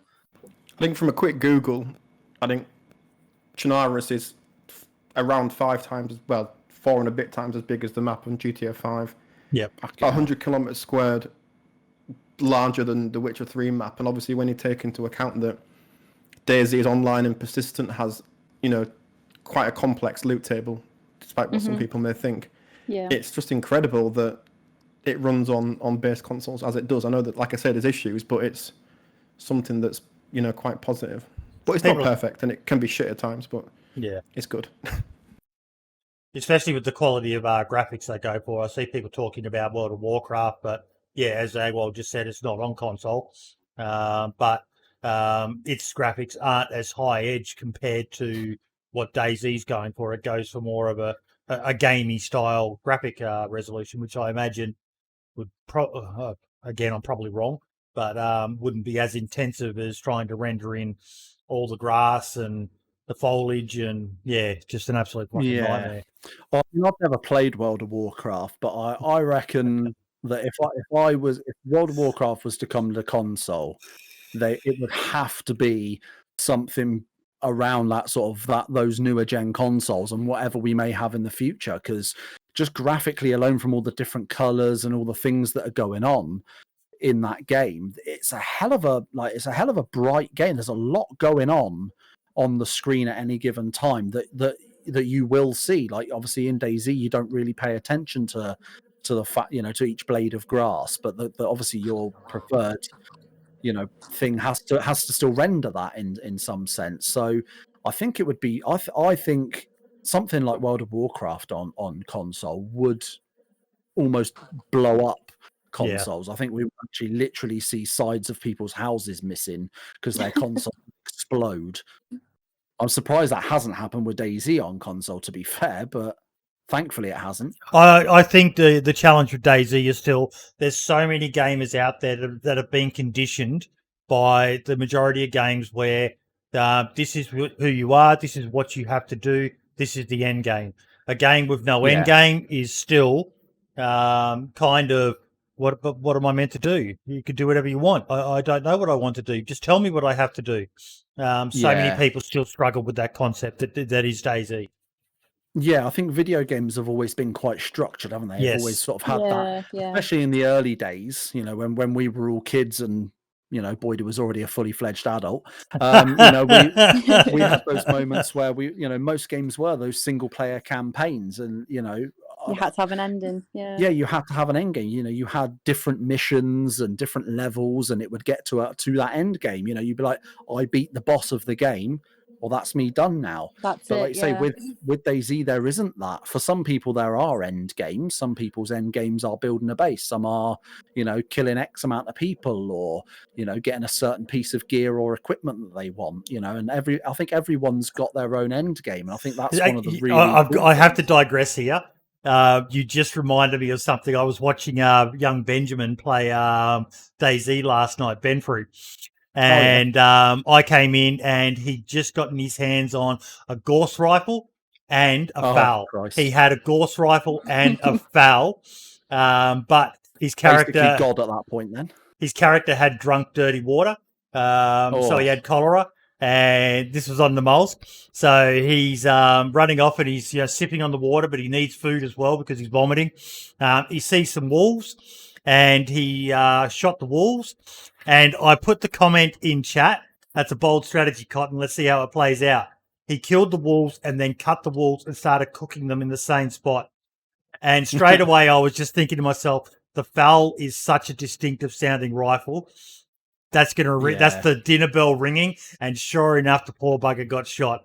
He had his end Yeah. game. He didn't even get to use the Gauss rifle, and he died because of it. It was a tragic thing. I felt bad for typing it because I kind of foreshadowed what was going to Kind of happen. jinxed him. And someone even put in chat, Boyd, he fucking called what was going to happen. And I was like, I feel bad, but it was just, in his defense, he was he was on the brink of red and losing health. So even still, I probably would have just picked up, cut one wolf, picked it up and ran 500 meters away.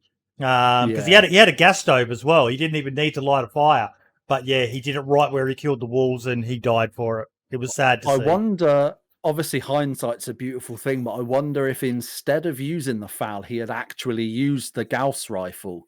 Because you talk about the FAL having obviously such a distinctive sounding game. Everyone knows what it is and goes, fucking, I'm having that.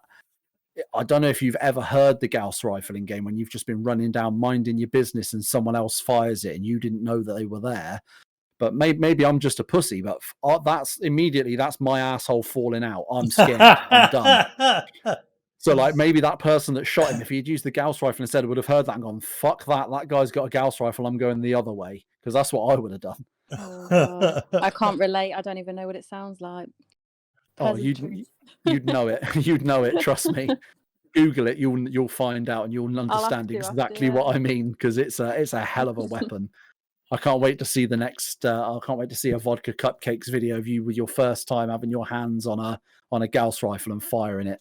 Because that's a hell of a weapon. Gauss rifle. It's pretty. It's what? Sorry. It's pretty awesome. The Gauss rifle. Yeah. Just watch Running Man.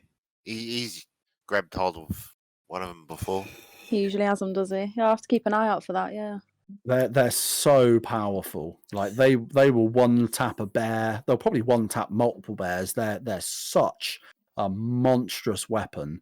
It is almost like you've won the game when you find one with a good bit of ammo and stuff, because it's such a powerful weapon. It doesn't matter, what part of the body you hit that person.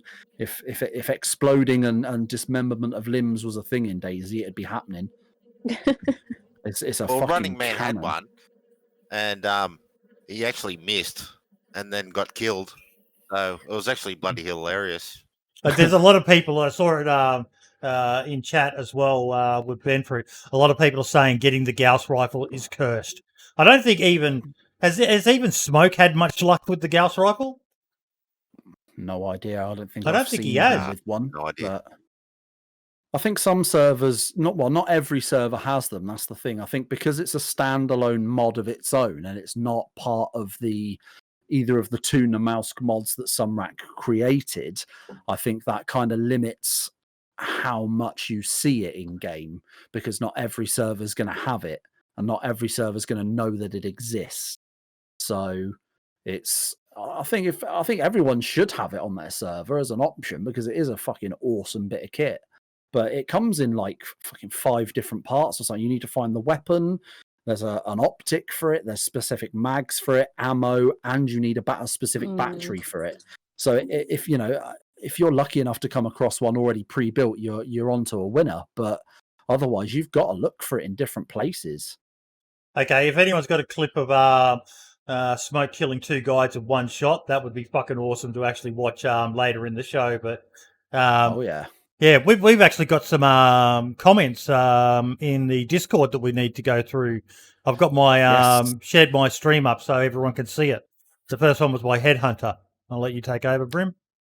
Yeah, so Headhunter, he's one of my there we are. He's one of my my subscribers and regular viewers on my channel, and he's basically talking here about things like vanilla base building and the idea of possible mods and stuff as well.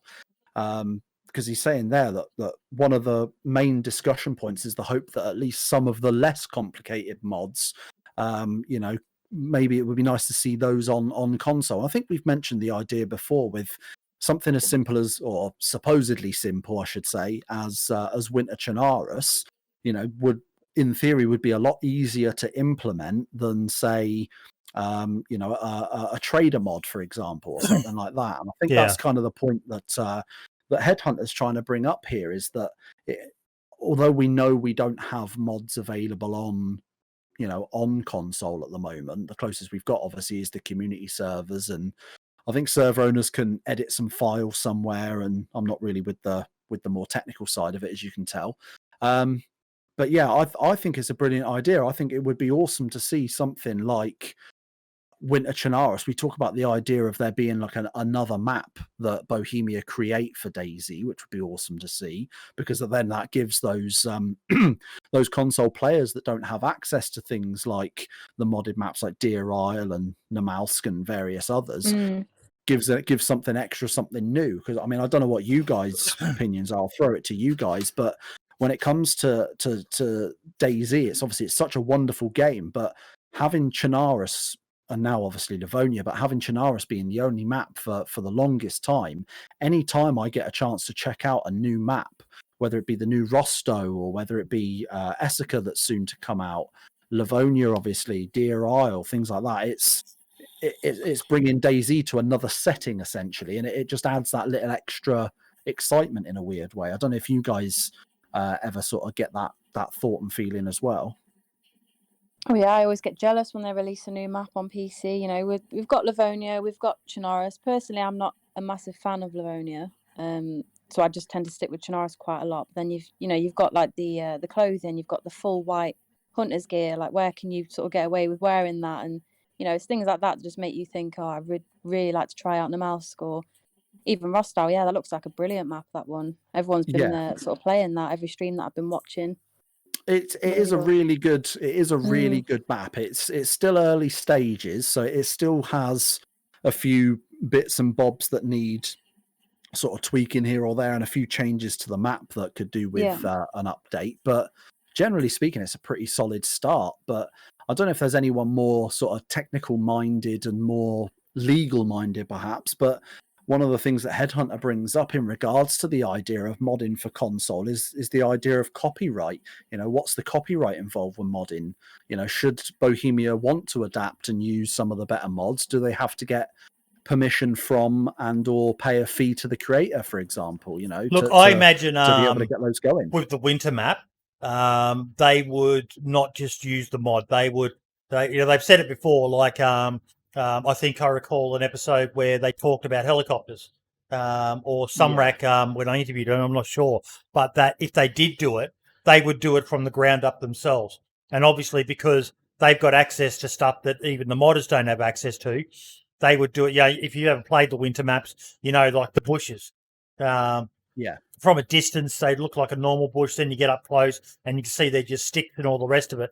Well, if they were to do it, they would probably, you know, redo all those models, so it's not just a mod of the existing bushes and so on. So it would be very interesting to see, and probably something that would be even popular on PC, an actual official Winter Chernarus map. Yeah, and I mean, when it comes to the mods and stuff, there are console games that have mods. Fallout 4's got community created mods on it that you can use. You know, and some of them are really quite involved as well. Like, you can get, I mean, it's been a while since I've done it, but you could have King Kong, like literally a giant fecking gorilla, to protect your area in Fallout 4. Do you know what I mean? So the basic idea is there, for the idea of mods on console, but obviously it depends per game how it would work. And like you say, I think if it was to come to, say, another map, whether it be Winter Chernarus or otherwise, I think DayZ, the developers themselves, would be better off doing it themselves rather than through modding channels in some way. But like, I think Headhunter brings up a good point, is that when it comes to the idea of it, like, copyright would, I think, be an issue, you know, or ownership of those mods, because there's no, on console, there is no platform for that. There is no, you know, Xbox workshop like there is a Steam workshop, for example.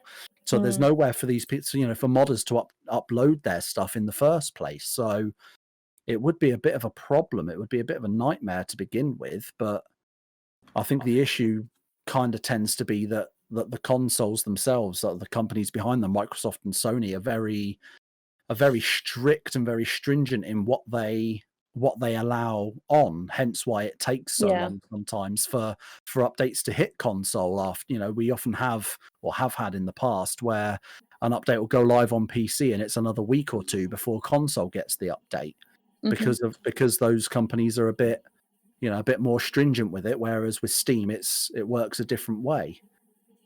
I think modding for the console will throw up quite a lot of issues. I think, firstly, you say copyright. I believe that I am legally minded, but I'm not big up on copyright law. But as far as I know, the modders would have the copyright. So either they would have to license that to Bohemia for free or take a fee for it. The issue there is that effectively, Bohemia will still need to put manpower into reviewing the mod code to ensure that there was no exploits, presumably, which is Gravity Wolf has come in with a comment, and he would. Oh, I'm echoing on someone. Great, yeah, he would know because he's one of the Vanilla Plus modders. We've always wanted to have mods on console, but Bohemia doesn't really trust most of the modders with adding their code to console. Maybe in the future, who knows? Anything is possible. So there.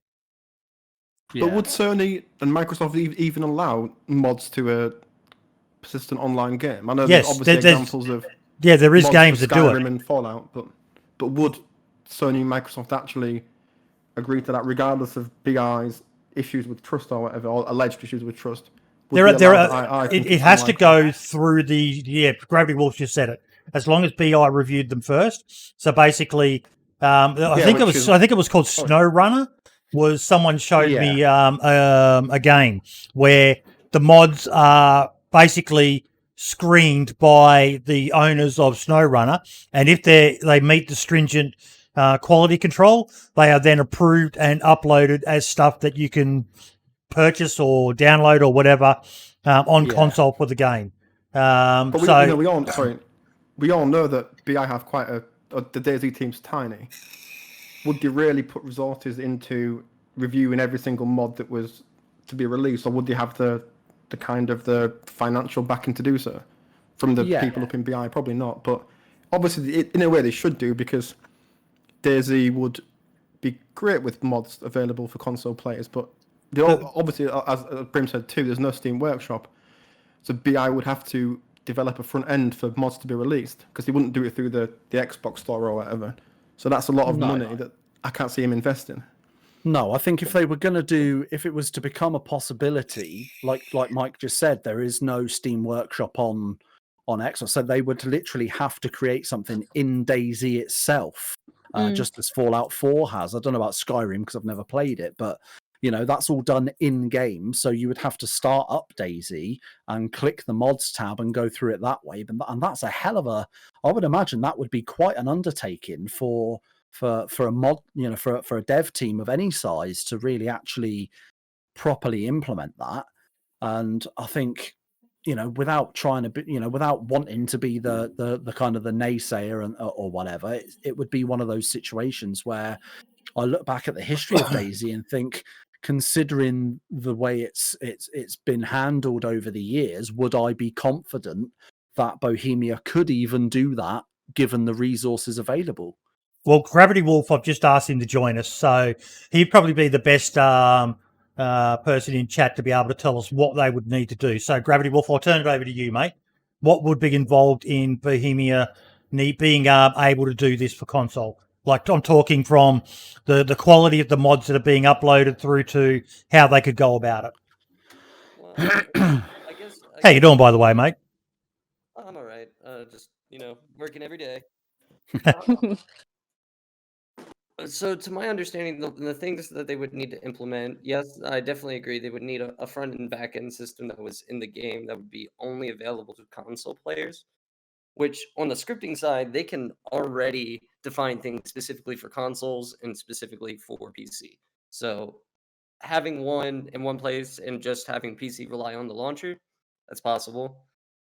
They would need a whole department to review these, and that's the hard thing is that's a lot of overhead that I don't feel like they want to spend, but numbers are growing. I'm having friends that I grew up with and have played like Counter-Strike with for years that are interested in DayZ, and I'm just like, it took you years to find out this is a decent game. I wish you were here Yeah. in the beginning and just, fought through the hardships and put in your opinion when it was asked of the community. It's a possibility, but the likelihood is probably, I'd say, anywhere from none to moderate. Yeah. Yeah, I mean, like you said, there's a lot of open positions at Bohemia Interactive at the moment, not just in for DayZ, but for various other projects that obviously that Bohemia have. So, but like you say, I can't see them specifically, specifically creating a team of people to oversee, the idea of mods on console. I'm sure they've got a console team within their overall team, but I can't. That would, like you said, that would take a good half a dozen or more people, I would think, just to do that alone. You'd have Thing to to have think a. of It'd be is like, mad. say you had like a lot of subscribers, like a minimum subscriber account. Because if someone's only got 5,000 people that use it, why should we put it on console? Yeah. So like, Also, kind of, sorry, from a yeah, go ahead, man. sorry. Also, from a legal point of view, I imagine that if Bohemia were approving the mods, they would become legally responsible if a mod was used to hack the console. And I imagine that Bethesda have a lot more money to defend potential lawsuits than BI do. Yeah. Yeah, I mean, it's funny, isn't it? Because we don't seem to, at least to my knowledge anyway, I haven't seen any sort of real thing about that on PC. I can't think of a single time where I've ever heard that Bohemia are in some sort of lawsuit because someone uploaded a dodgy mod to the workshop and something negative came out of that. So, I think that would be a big problem on console in that situation. And like you say, they're not going to have the funds available to fight something like that and to really go the distance with that. If I could chime in real quick, and the one thing that I will state though is we talk about exploits. The only thing that really can be exploited is, I guess, other mods themselves. I've had people in the past load my configuration files for the admin tools and execute stuff onto players because they didn't like them. Of course, that stuff's been removed since then. But if they were approved and they were already being uploaded to console, when an update is pushed, it's something that would have to go under review before it is updated. Yeah. On the console side, which once again, having a minimum subscriber count or something like that on PC first would allow them to eliminate a whole bunch of small, possibly problematic mods just breaking console. Now, as far as loading files, making files, executing stuff on console, most of that stuff is locked down in the executable and we can't touch it. Like for configuration files, if anyone's messed around with the server before, you'll see in your server profile, you'll see your script logs and everything. Well, we can write to there. Yeah. We can't write anywhere else. So it's not like we're gonna write a random file somewhere and then they're gonna turn around and go, well, you were loading this file from this other place. They've locked us down on that. Yeah. It's not really likely to happen. It's only going to be beef between modders. Yeah. I mean, to throw the question out there as well for the console people in the audience and in the chats here, if mods were to become a thing for DayZ on console, what would you think would be the best ones and the worst ones to have, given how DayZ plays on console? What mods would you see interacting better with console in comparison to what maybe they do on PC? And what mods do you think really, even though they're on PC and they work brilliantly and they're fine, would not possibly work on the console version? I just want to put helicopters. Helicopters. Anything like that would probably just break my console. Yeah, they damn near break my PC, and I've not got a cheap PC. I'd so love it, but yeah, it's one of those. I think weapons and things, like small little in-game items that you can mod in. I think that would possibly work. Obviously, it's just the big things like, buses, helicopters, things like that. As much as you'd love to see it, I just don't think it would work. Yeah. One The thing cars that's- barely work. There's too many. There's too many keys on a keyboard and a mouse. Like there's mice that have 30 some buttons, but when it comes to a console, you only have so many things you can do. So things like admin tools. There's no text-based chat for console. Yeah. It's all locked down to PC only. So like there's a lot of things that we would eventually get blocked by the peripheral you're using. Yeah. Yep. I'm glad you brought that idea of the text chat up, Gravity Wolf, because I actually want to throw it over to Mike and to Vodka Cupcakes as well, because from my, like I say, it's been a while since I've played DayZ on console, but from my knowledge, there's still an issue where using things like a third-party software such as Discord or something like that, whilst also playing on, using like the Xbox Live parties and PlayStation's version of it. Am I right in saying there's still a bug where you cannot, if you're in an Xbox Live party, for example, your in-game voice chat in DayZ doesn't work? It doesn't. No, you've got to switch, and sometimes you'll come across someone and you'll say, "Oh, I'll quickly switch to the game chat." I'm quick with my hands with it, but it'll still take a couple of seconds. Within those seconds, they could easily just shoot me, and then that's it. So yeah, it's not like a quick switch. Yeah, I could be wrong, but obviously shoot me if this is not the case. But I believe that I swear that DayZ on the Twitter replied to somebody when they asked about that and said they were asked to take that feature out. I'm not sure what the reason was, but it's not a bug or that they can't do it. They were, I believe, I could be wrong, but I'm 99% sure that they were asked to take that feature out of the console version. So they were asked to take out the ability to use both the game chat and the party chat simultaneously. You mean? Yeah, I'm sure they did.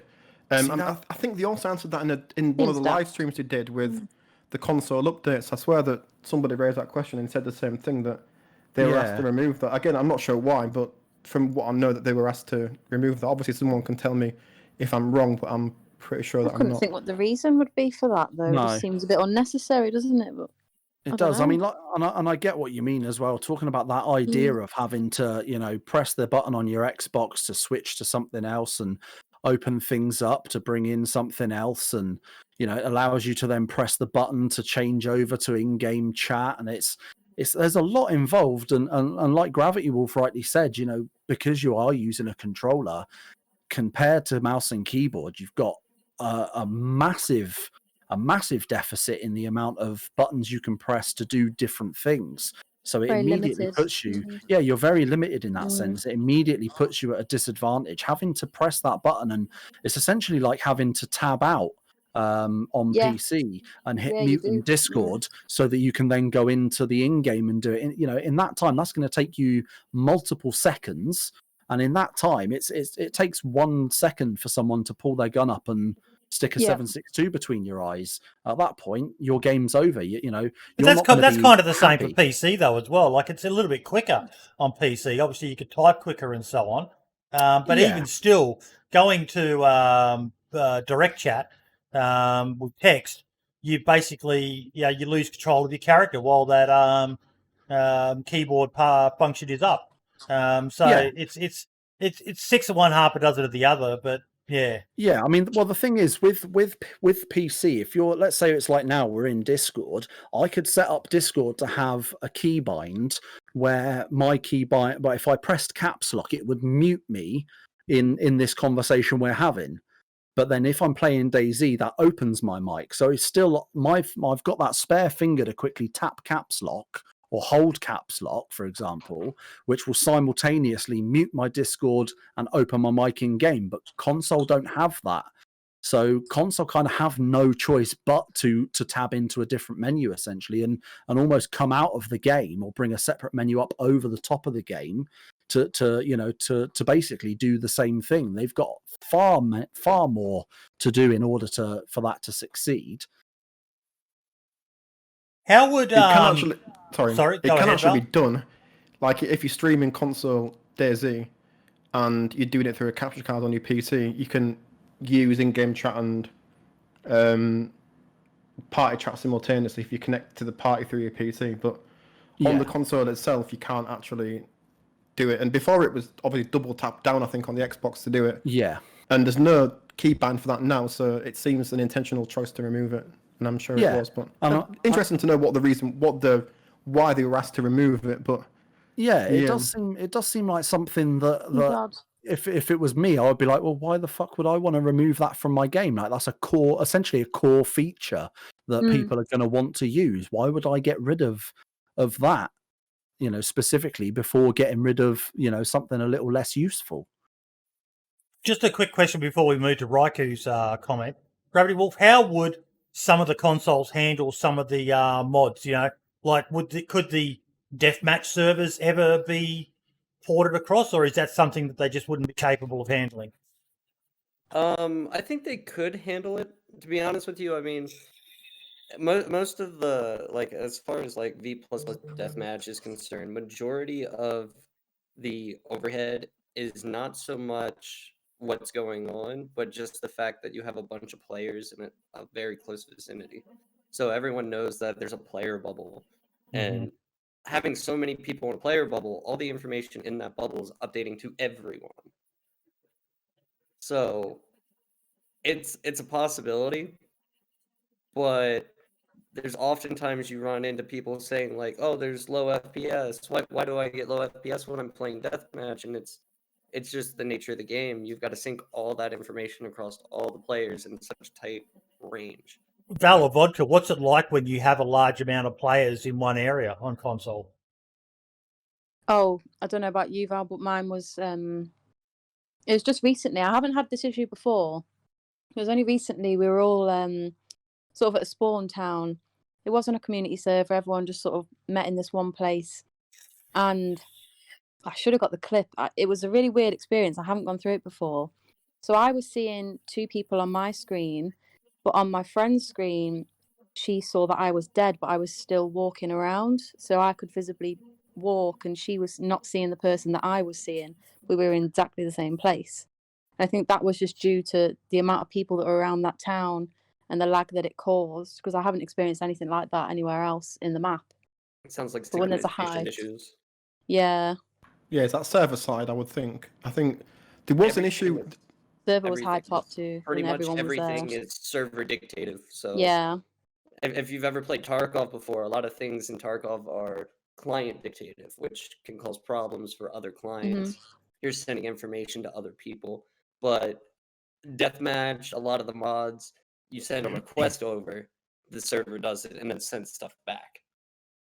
So everything is on the server, and that's why you see issues with the AI, is because there's such a load on the server. Yeah. Makes sense, doesn't it? Yeah.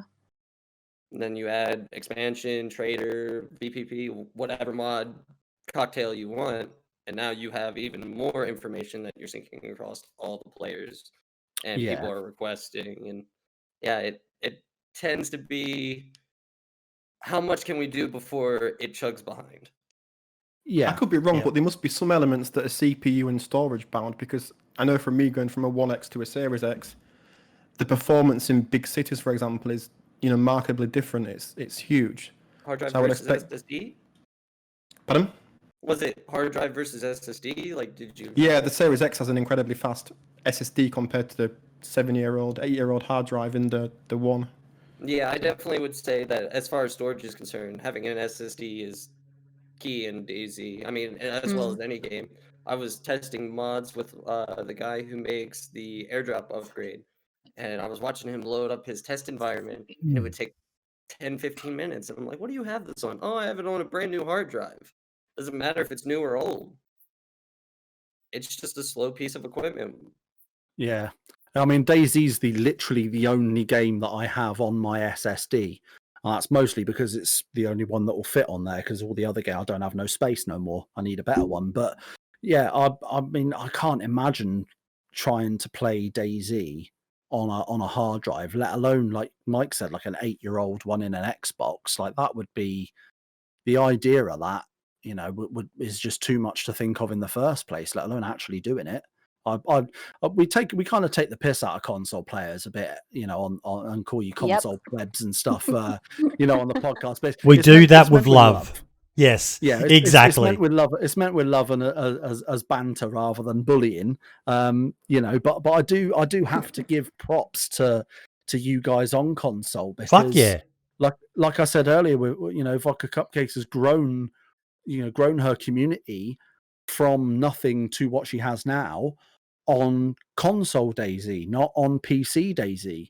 So, you know, you've essentially taken a turd and polished it, rolled it in glitter and made it look good and made people want to buy it, you know, for all intents and purposes, in a weird way, you know. Yeah. I couldn't imagine trying to do that with, you know, with the state that DayZ's in on console now. I could never imagine that. You just got to make it your own, haven't you? You know, I've tried multiple things. I started off doing base building, base raiding. People liked that. They got bored of it. And then that's when I tried the roleplay servers. I think they were quite a big hit because you can sort of just make your own story and it's always something new. It's not just a case of, oh, we're getting into PvP. I'm going to get shot. They're going to get shot kind of thing. It's just got to make it your own with console and just with what you've got. Yeah. I think that's what I was... Sorry, I keep putting in with people today. I think that's similar to what I was going to say. Like, this may be a controversial point, but I think we fetishize over hardware a bit too much sometimes. I think, like I say, I play on both PC and console, and for me, if you find a good community, that kind of overrides whether you play on an Xbox or a Xbox One X or a top-of-the-range PC or a PS4. If you find a good community, that's much more important to me than the system that I'm playing on, because DayZ is about experiences and the people that you meet, and that's the same whether you're playing on PC or console. So for me, the hardwares sometimes can be irrelevant for me personally. Yeah. I want to bring up one of the points that that Raikou has put, again, one of my homies from my stream that's put on as part of a question. He's mentioned it in his longer message here, that about people using mouse and keyboard to get that DayZ feel on console. Have any of you had any sort of experience doing that yourselves, or know anyone that, you know, have any sort of experience of people telling you they use mouse and keyboard and their sort of reasons why? Or I've never tried it personally until recently, because I haven't had a mouse and keyboard. Of course, it's my first time buying a PC, so of course when I got them delivered, I thought, oh, I'll try a mouse and keyboard server. I went in, the keyboard was working, but the mouse wasn't, and I googled it, and it's something to do with, I can't remember off the top of my head what it was, but for some reason it just wouldn't work. I don't know whether it was something I was doing wrong or whether it just wasn't able to recognize the mouse. It was lit up, it was working, it just wouldn't move anything. So obviously I didn't get to try that out myself, but I have seen a few people with mouse and keyboard on it. I mean, it's going to be completely different to PC, isn't it? Val, I'm certain you would have tried it. What's it like? I think he has, yeah. No, I haven't tried it. Really? No, never. I didn't see the point. I think the console inventory is a pain in the arse, but there is some degree of muscle memory there, so it's not as unintuitive as people may think when you get used to it. So I watched some of the people playing it on console, and they literally are just click going through it, and it boggles my mind. I look at it and I go, God, that looks fucking so cumbersome, but they're just, like you said, they're just smashing through it, mate. I'm the same. I see that, like, as someone who's played on console. I mean, it wasn't until 2 years ago that I got my first game in PC. I'm 29 now, so I spent that entire first 25 plus years of my life, you know, using consoles. So for me, like, trying to play on, you know, using a controller for games, there were games where I was like that. I would just blitz through. But for some reason, and I think it's my problem more than it is Bohemia and DayZ's, but trying to play DayZ on a controller at first was absolutely horrendous, and I don't think I would wish that on my worst enemy. I would buy my worst enemy a PC before handing them a controller. But Raikou raises some other good points in this thing. I'll read his whole comment. So I played DayZ on console, and there's a lot about the game on console that I feel some people don't get. I hear a lot how console is for babies and PC is for the grown-ups, lol. Or seeing how it is not easy to figure out what you need for a PC to play DayZ console is what DayZ console is what we have. But there are people that play on console but use mouse and keyboard to give to play, giving them a more DayZ feel. And with this being said, the biggest difference I see is maps and mods. Otherwise, the game is the same for both of us as we are on console. Would love to play on the different maps and use the different games. There is a rich community of players that have good mods for their servers and gameplay for their players. I have found a lot of people now using their mic more instead of going to party chat, which is what we talked about before. Which is our way of being on a Discord call like the big guys. We are not babies. We just play with what we have. And even though we can't play on certain maps or with certain guns, doesn't mean we don't matter. It's still our game too. We're just late to the party.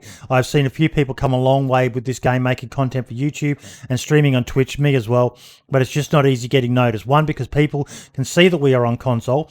And two, PC is king. So we have to work harder and play a way that makes us get noticed. But it's still at AZ. And I feel like people don't give us a chance because we play on console, and I don't like that. We all love the game. We should all push for it to be better, and I couldn't agree more. And that's why I've been watching people play on console, and I know one of the things that it always frustrates me when I hear it, Gravity, but people keep on saying that oh yeah, you should just buy a fucking PC. Well, how much is a PS5 or an Xbox Series? They're under $1,000.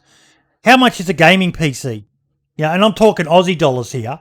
A gaming PC, a good, decent gaming PC, you're looking at minimum a couple of thousand to 3,000 Aussie dollars, which is probably what, $2,000 to $2,500 US dollary dues. So you can say that, but I've never liked that argument. If you've got the money, yes, buy a fucking gaming PC. You won't regret it. But so many people, married guys, families, even just people who might not have a fucking job right now. We're in a goddamn pandemic, fucking, for Christ's sakes. They're playing with what they've got. So yes, have a joke, have a laugh about it. But yeah, as Zombie Lee said, us PC peeps can be a bit elitist in fairness. It's all well and good to have a joke, have a meme and all the rest of it, but pull your fucking head in and just let these people enjoy the fucking game. That said, stop fucking whining about not having mods. You've got what you've got, and just fucking deal with it. If we can get just mods, and it was an easy thing to do, I am certain the dev team would do it. But the reality is, it's not as easy as just, okay, we're going to give you mods now. There's a lot that has to go into it. So yeah, it's a bit of give and take on this matter. That said, I do think more people need to watch some of the console crowd because there is some really amazing content creators there. It's just that DayZ is such an established PC game that a lot of people, when they click on, they go, oh, console, not interested in that. I want to watch PC. So yeah, people will watch what they want to watch. Yeah, I mean, just quickly going back to what you were saying there about the cost as well. To be somewhat transparent, because I can't remember the exact figure off the top of my head, but my setup that I've got a single PC setup, and all in all, when you include peripherals, webcam, ring light, monitors, everything, you're talking over £2,000, 2,000 British pounds. So I've just done a quick Google check for the currency, and that's around about 3,500 Australian dollars. So that's a hell of a that is a hell of a lot to pay for something. Yeah, my PC cost 4K, and I still don't have lights and microphone or anything like that. So yeah, PC's bloody expensive. Sorry, I'm just laughing. The vaping lizard asked me how I do the scare alerts, and I said to send me a message. He's got fucking. I'll just show it. That's who he's got as his avatar. Big Chad. Oh my god. You're gonna have an avatar. There was a difference. Chad. Everyone loves a Chad. I'm glad it's not a picture I was thinking of. Yeah, go for it, mate. Before we go too far, so the one thing that I kind of want mods on console, but I kind of don't, and the reason why I don't is because once you start putting mods on console, then there's this DayZ is not DayZ at that point. It is a totally different game. It's a half cross between DayZ and whatever the creators of that community made it. So if they wanted to add something more RP oriented or anything like that, and I feel like the only way that I can find myself playing DayZ is hopping on an official server and playing DayZ. Mm-hmm. Mods just after spending 2.5 years writing mods, being with the community, listening to their issues with either my content or their idea that they simply can't execute. I don't want that, even how small or large it may be. I just don't want them to, I don't know, lose track of what DayZ is. Yeah, I get what you're saying. I do understand what you're saying. But I think the same can, in theory, be said for PC as well, though, can't it? In that, you've got all these mods on PC, and I think it kind of goes back to that idea of each to their own. If you don't want to play a modded version of DayZ, then don't. I think it's a good idea to have the option out there for those who do. Give people the ability and the option, and then at the end of the day, it's up to the individual then to decide on how they want to go about it from there. Yeah, the better to have it and not need it than need it and not have it. Exactly. Yeah. One of my favorite phrases. Now, we talked about Val's topic that players on new gen consoles do seem to have an advantage, and we've talked about the desync now, so we've got Luke sharing. Yeah, so that one will be regarding SnowRunner, like you said. Yes. Okay, we talked about that, yeah. Yeah, so SnowRunner put out a tweet themselves, by the looks of things. Says, when our team adds PC mods to consoles, the mods have to meet certain requirements.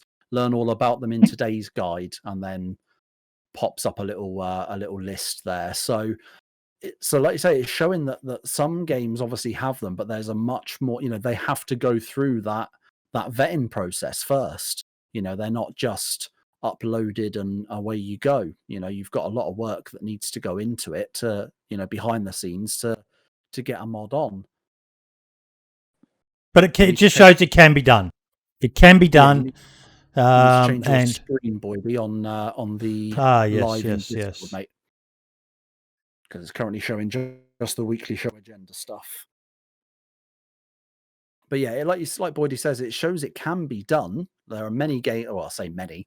There are games out there, such as we can now see SnowRunner, which I didn't realize had mods, but now, you got Fallout 4 and Skyrim, as we mentioned earlier. Those have got them. It's just obviously trying to fathom it and get it going. I can't imagine how much of a I keep saying ball ache, and people wonder what the hell I'm on about, headache, if you will.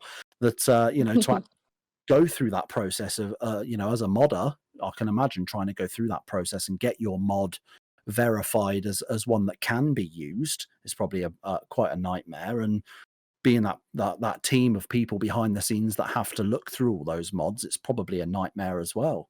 Long-winded process, isn't it? Yeah. And it could help us in the end, because sometimes our issues that we create in our mods are something that the tools and utilities that we have for Bohemia just simply don't help us debug. Sometimes, you get a crash, status access violation. Yeah. How do I figure where that's at? Now you can, logically go back and figure out what you did and try something different, but that process could be 1 in a million. Yeah. Just Gravity Wolf had sent me a DM. Nice little meme he made. Daisy Debs. I think I forgot something. If you forgot that it wasn't important, yeah, you're right. Kid left from 2.5 Men at the soccer field in the rain. Night vision fix.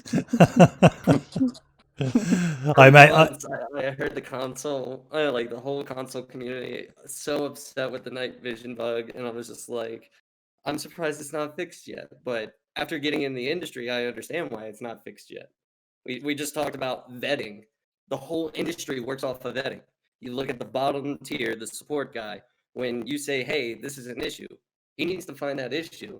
Oh, it's an issue. He now needs to convince his higher ups that it's an issue. Then they'll push it to the product team. Yeah. So it's something that originally it would piss me off, but now that I'm in the industry itself and no longer a butcher, that I understand why it's done that way. Because they could be spending months, if not years, refactoring something that truthfully was said to be an issue, but wasn't really an issue. Zombie Lee's got a good point there.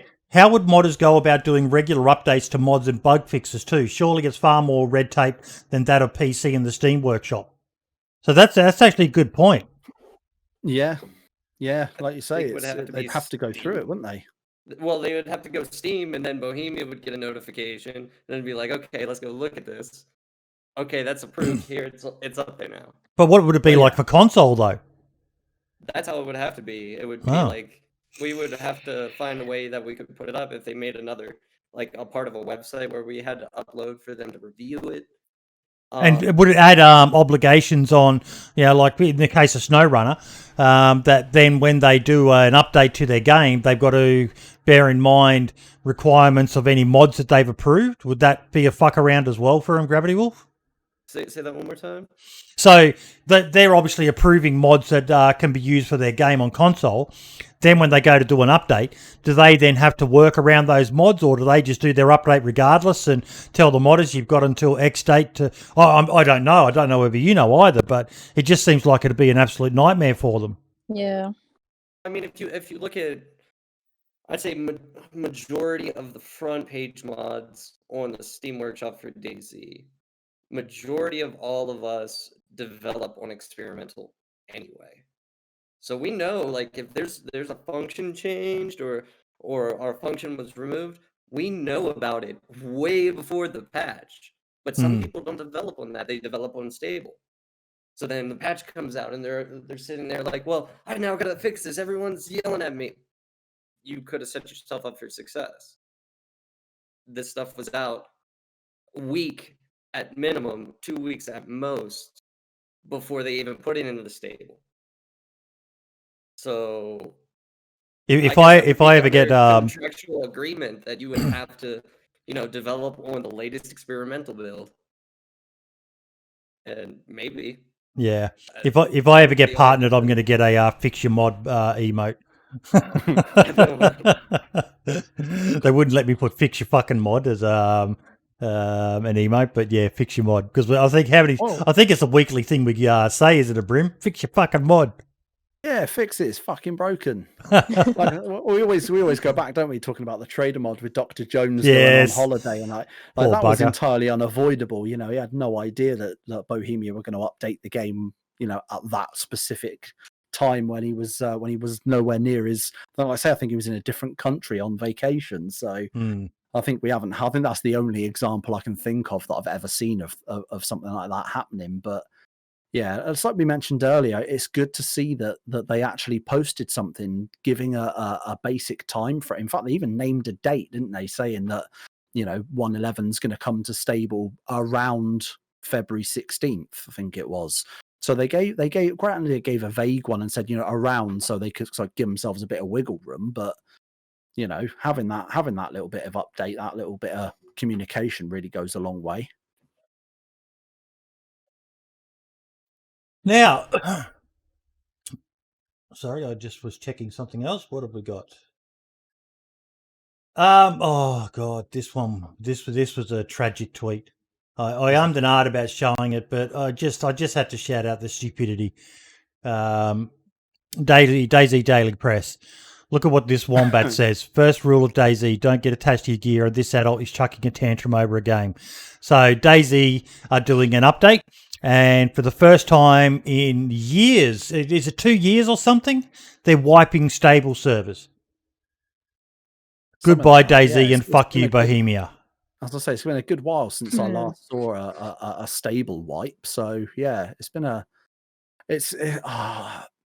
one of those where like I immediately assume that person that said that goodbye DayZ and fuck you Bohemia is clearly must be like a new player, like, because like you should either that or they don't play on PC and they don't deal with mods. Like they must be either console or PC and only playing the standard servers that Bohemia provide, because we all know for years, whenever a new update, especially on modded and community servers, whenever a new update comes out, 9 times out of 10, unless it can be avoided, a modded server will wipe. Like I've only ever been, I think, on one server in my entire time in DayZ where I've had a server not wipe for an update. And that Look- was just because it wasn't necessary. That the server owner was smart enough to know how to circumvent that, and it didn't, there was no issues with it, and then they wiped the next update. So we kind of skipped a wipe, if you will, but still got the update. But like we all know that's a thing. Like we've all gone through that, and we all accept that is part of playing DayZ. Yeah. So like I say, this guy's, not only is he a fucking idiot and good riddance to him, but he's clearly not someone who knows much about DayZ in the first Not very place. educated on it, no. No.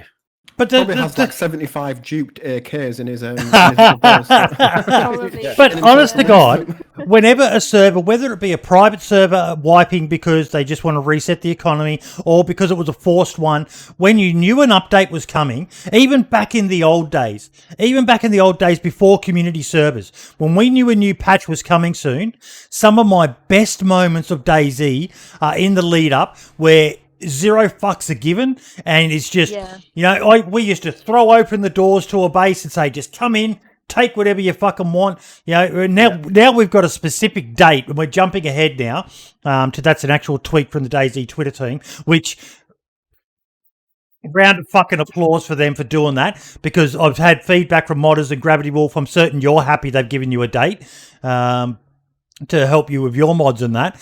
But some of the best moments occurred in the madness of everyone just going, I got nothing to fucking lose, and it's just absolute chaos and insanity. And usually most servers would say, everyone jump on Saturday night, we're just going to go fucking ballistic. And some of my best memories are from those pre-wipe moments. Yeah, I some agree of with some of the that, best yeah. clips I've ever seen are from like the Blue Waffle Attack Force servers that Wiidevil runs. He's multiple times when there's been an update and he knows he's got to wipe the server. Yep. He's literally he puts on events specifically for that and says, right, let's fucking PvP until our heart's content. You've got fucking 20 guns stored in a fucking gun rack or a safe behind 85 walls in your base.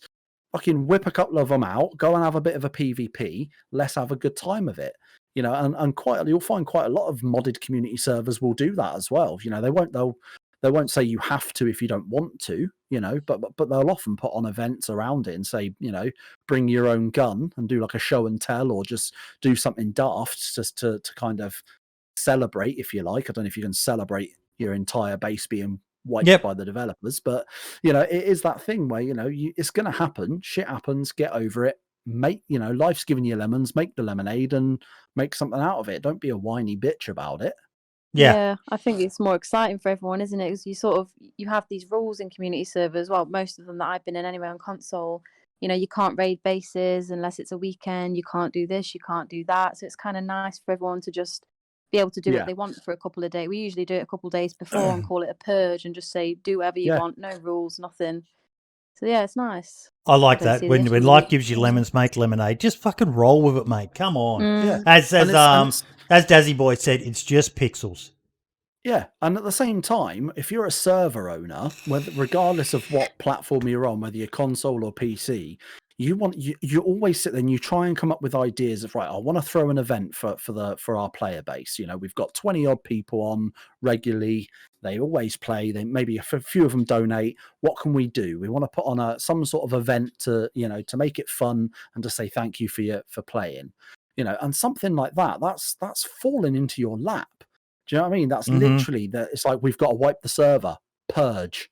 It's so simple and so easy. It takes nothing to put that event on, but the risk versus reward is so awesome. You have so much fun. You get so much benefit from it for something that took next to no time to plan, for something that was essentially out of your control in the first place. Yeah. Yep. Absolutely.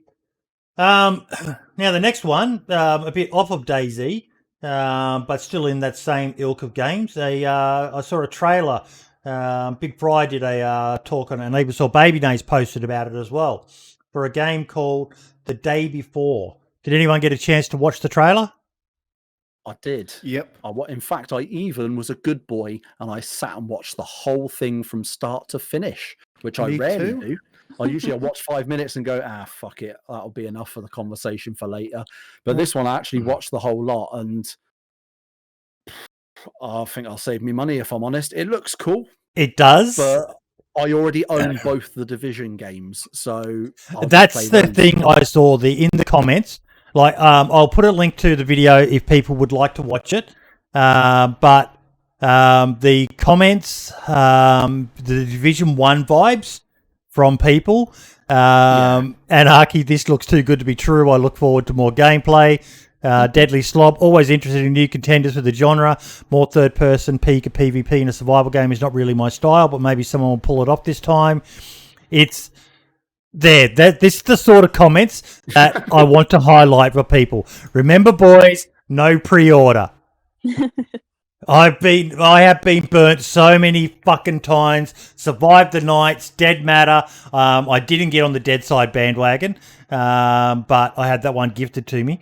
But I'm just gonna wait and see how it goes. It looks amazing, but at the same time, I still think DayZ trumps it in certain animations. But the thing that excites me is that it's set in a big city. And you guys have heard me say time and time again how much I crave a big map that's set in a urban, city-style environment. I will watch this one very closely because it does look quite beautiful. And it does have that Division, even though I never played Division, but I watched enough footage of Division. Wobo was doing videos onto the Division as well. It's a graphically quite beautiful game, but... Oh, yeah. It's a stunning looking game, but... It's a very rehearsed scene as well. Very rehearsed. Yeah, I think my worry with it would be that it looks too good. Like, it's an incredibly small studio that's been published by a mobile game developer. Well, not developer, a publisher, sorry. Yes. And this game looks like top of the range. It looks like it has some element of ray tracing, so it's incredibly... I could be wrong. It could be like the Hitman 3 Reflections, but either way. It's incredibly top of the line. And that makes me wonder that this is probably too good to be true. I know some people are already saying it's a possible scam, which I don't agree with. But it appears to be way too good to be true. So I think until either people get to play it or there's genuine gameplay footage released on a decent platform, then we're not going to know, are we? It's again, I wouldn't pre-order it. It seems too good to be true for me, and things usually are. So. Yeah, and I mean, looking at what we're seeing from the video itself now is that one of the comments in the comment section brought it up, and it was that it's very bullet spongy. Like, like the character that is clearly being played in that was just tanked. Like, there was like 2 or 3 bad guys he was against there, and all he had was a pistol and like 1 grenade, and he fucking tanked in close quarters like that. He absolutely should have died miserably. Obviously, he wasn't going to, because they're not going to show that in the fucking reveal trailer or announced trailer, are they? That would be bad business. But even looking at, like, it's so Division, it's almost like it's Division. I've seen someone say it was Division crossed with The Last of Us. Yeah. But part of it, that showing the way those zombies run. I like that you can craft bandages and stuff, which I think, that's pretty cool. But it looks so like a bastardized version of like 3 different games. If you throw in like what's it called, World War Z, which is obviously the video game from the film, with the zombies, just massive amounts of them, hordes of them, absolutely pelting at full speed towards you. Like, it looks. I watched this, and now watching it back here live now. Who was the first person that mentioned DayZ alongside this game?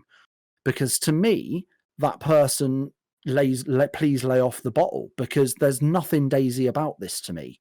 Like, the looting system, like the way the inventory looks, does kind of look like old DayZ mod to a degree. But everything else, there's nothing else really DayZ related in this, in this whole thing. And that crafting screen is taken straight from The Last of Us. It's almost uncanny. It looks really good, and like with every other game that we talk about, we hope and wish it the best and hope that it succeeds and everyone involved makes a shit ton of money and everyone's happy, because that's a win-win everywhere. But it just, like you say, it looks like they've literally just bastardized like 3 or 4 different games and gone, fuck it, that'll do. It doesn't look like it's actually going to really be, like I said, they've basically just done what multiple people have already done. I'll keep an eye on it. I'll watch it. I won't get my hopes up. And AWOL mentioned Fallout 76. Yeah, I fell for that sucker as well. I've got the power. We've got 2 fucking power armor helmets sitting in our cupboard. The young fella and I both bought the elite version, and we just don't even bring them out of the cupboard out of the shame of having fallen for that one hook, line, and sinker. But Say that you never know; they might be worth a couple of bob. You know, I think you've been dead for 100 years. I think they're worth a bit now, but it's just they're never going to be worth anything. Come on. Everything's got a price eventually. Hey, I didn't fall for the bottle of scotch that they released. That one was fucking tragic. There's a really good video. If anyone wants it, I'll try and find it and link you to it about how tragic the release of Fallout 76 was. And it's on so many different levels. But yeah, I digress. Wobo, the fucking legend, man. I didn't even know about this bug. Your Magnum has this damage bug, 40% less damage. I'll copy and paste a link into chat, but go to his channel, watch this video. Basically, 5 bullets out of 6 are not doing full damage. I don't even. It blew me away. Look at this. The Deagle drops all of these one shot every single time, and then the revolver. What I loved about his video was he actually, as he does with every of his, all of his videos, he actually went into the science of it as well. Yep. And like said, like that, it's one specific chamber that will be bugged. So that chamber, if you play with the gun correctly. No. There's one specific chamber that isn't bugged. The rest of them are all bugged. Yeah. The rest of them are all bugged, but he explains in the video how to locate the chamber that isn't bugged that will do 100% damage. Mate, I can't remember what I had for breakfast yesterday. How the fuck am I going to remember which chamber it is? Yeah, not a fucking chance. As soon as I watched that, I was like, Wobo, another great video, but also I'm never remembering anything you've just told me apart from the gun's bugged. I won't pick it up anymore. That's it. Now, I am going to do this live on stream. If you here we go. Accept, log in, doxing my email. For fuck's sakes. I don't have my phone on me. Please go to Wobo's Patreon and support him.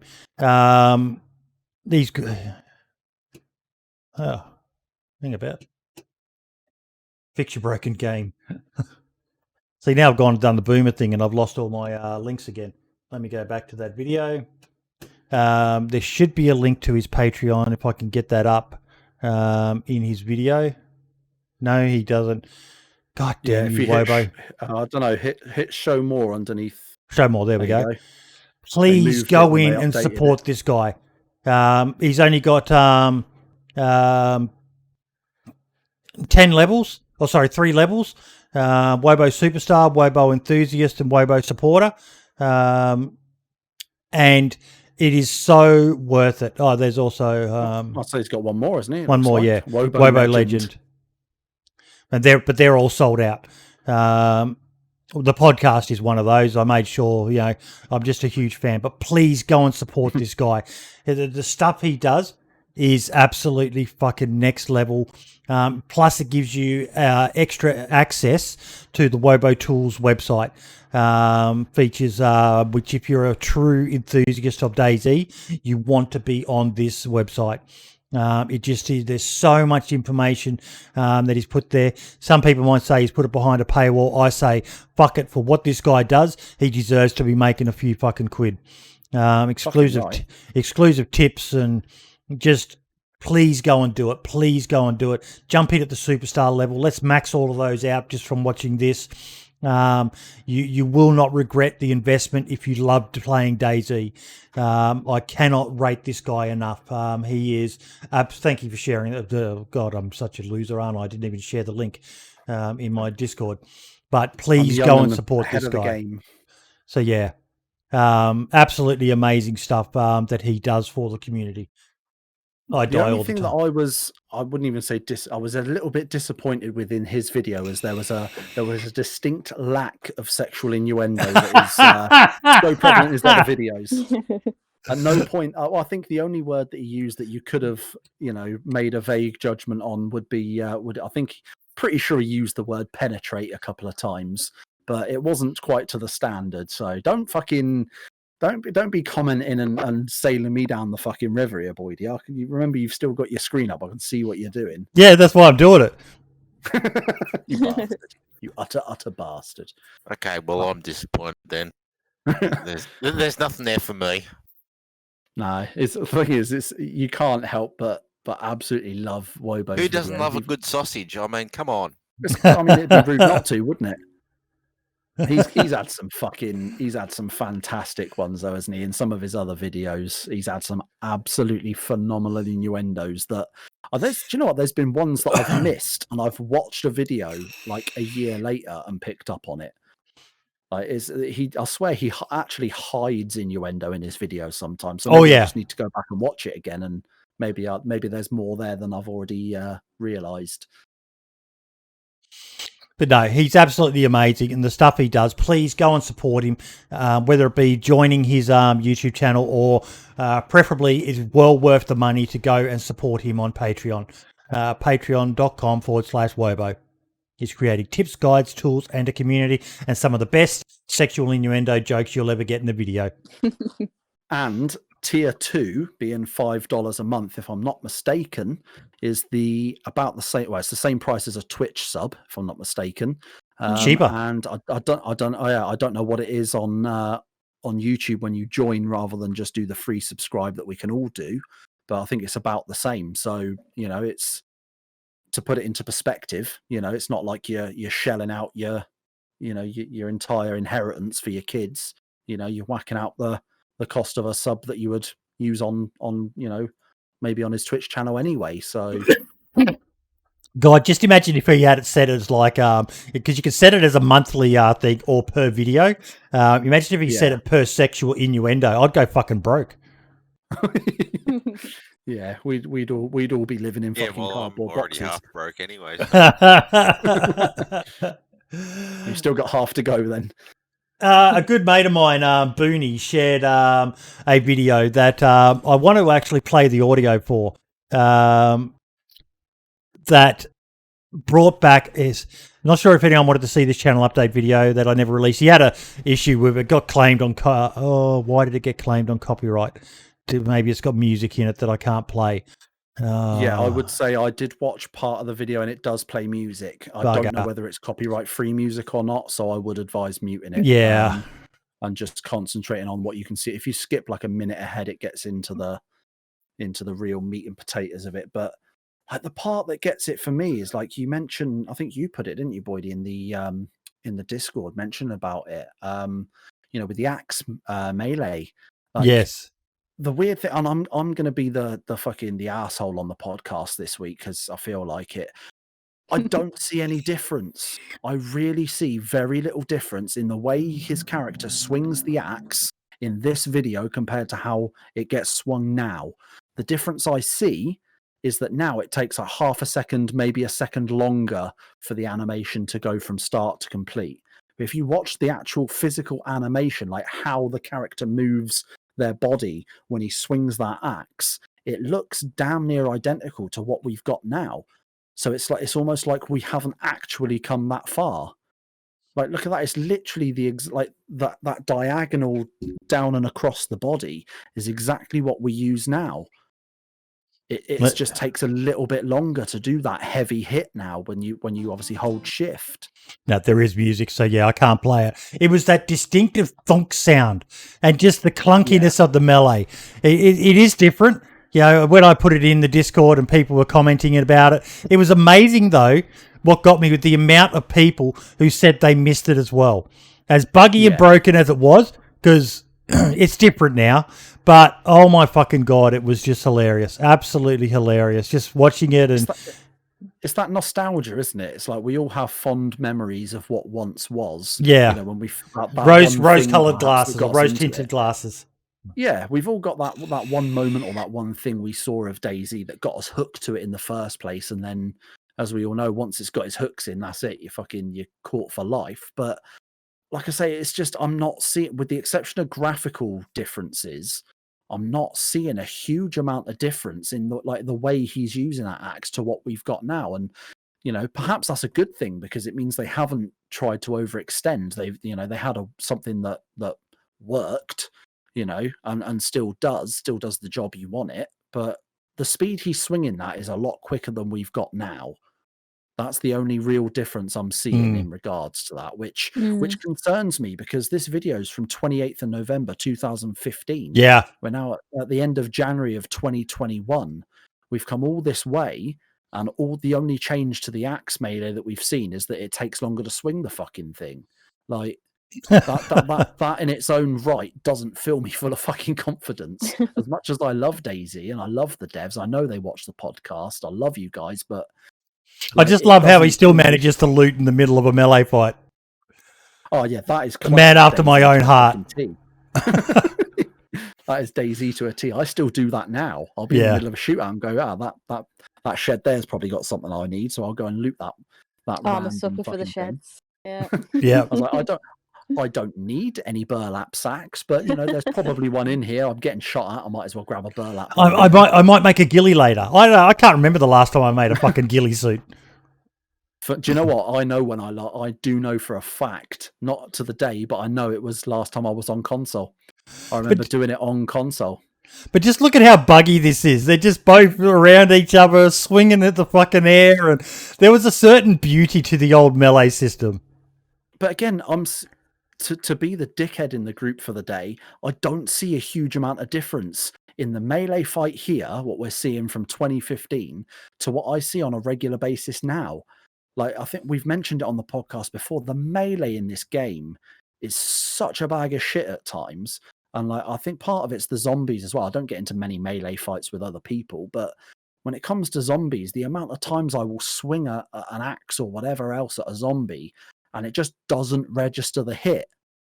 We still haven't come that far from what we're seeing here. Oh, you wouldn't have melee last anywhere near as long as it did in this.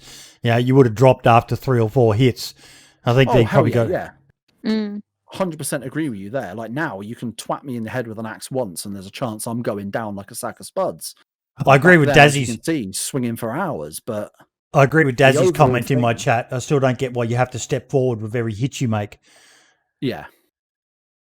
That's probably one of my biggest bugs. Improved. Yes. I saw that he got 8 frames then when he was swinging the axe at one point. Yeah. Down from like 50. So, yeah. Yeah, I'll get a good solid 60 plus FPS every time I swing an axe now. So I will give them a lot of credit for that.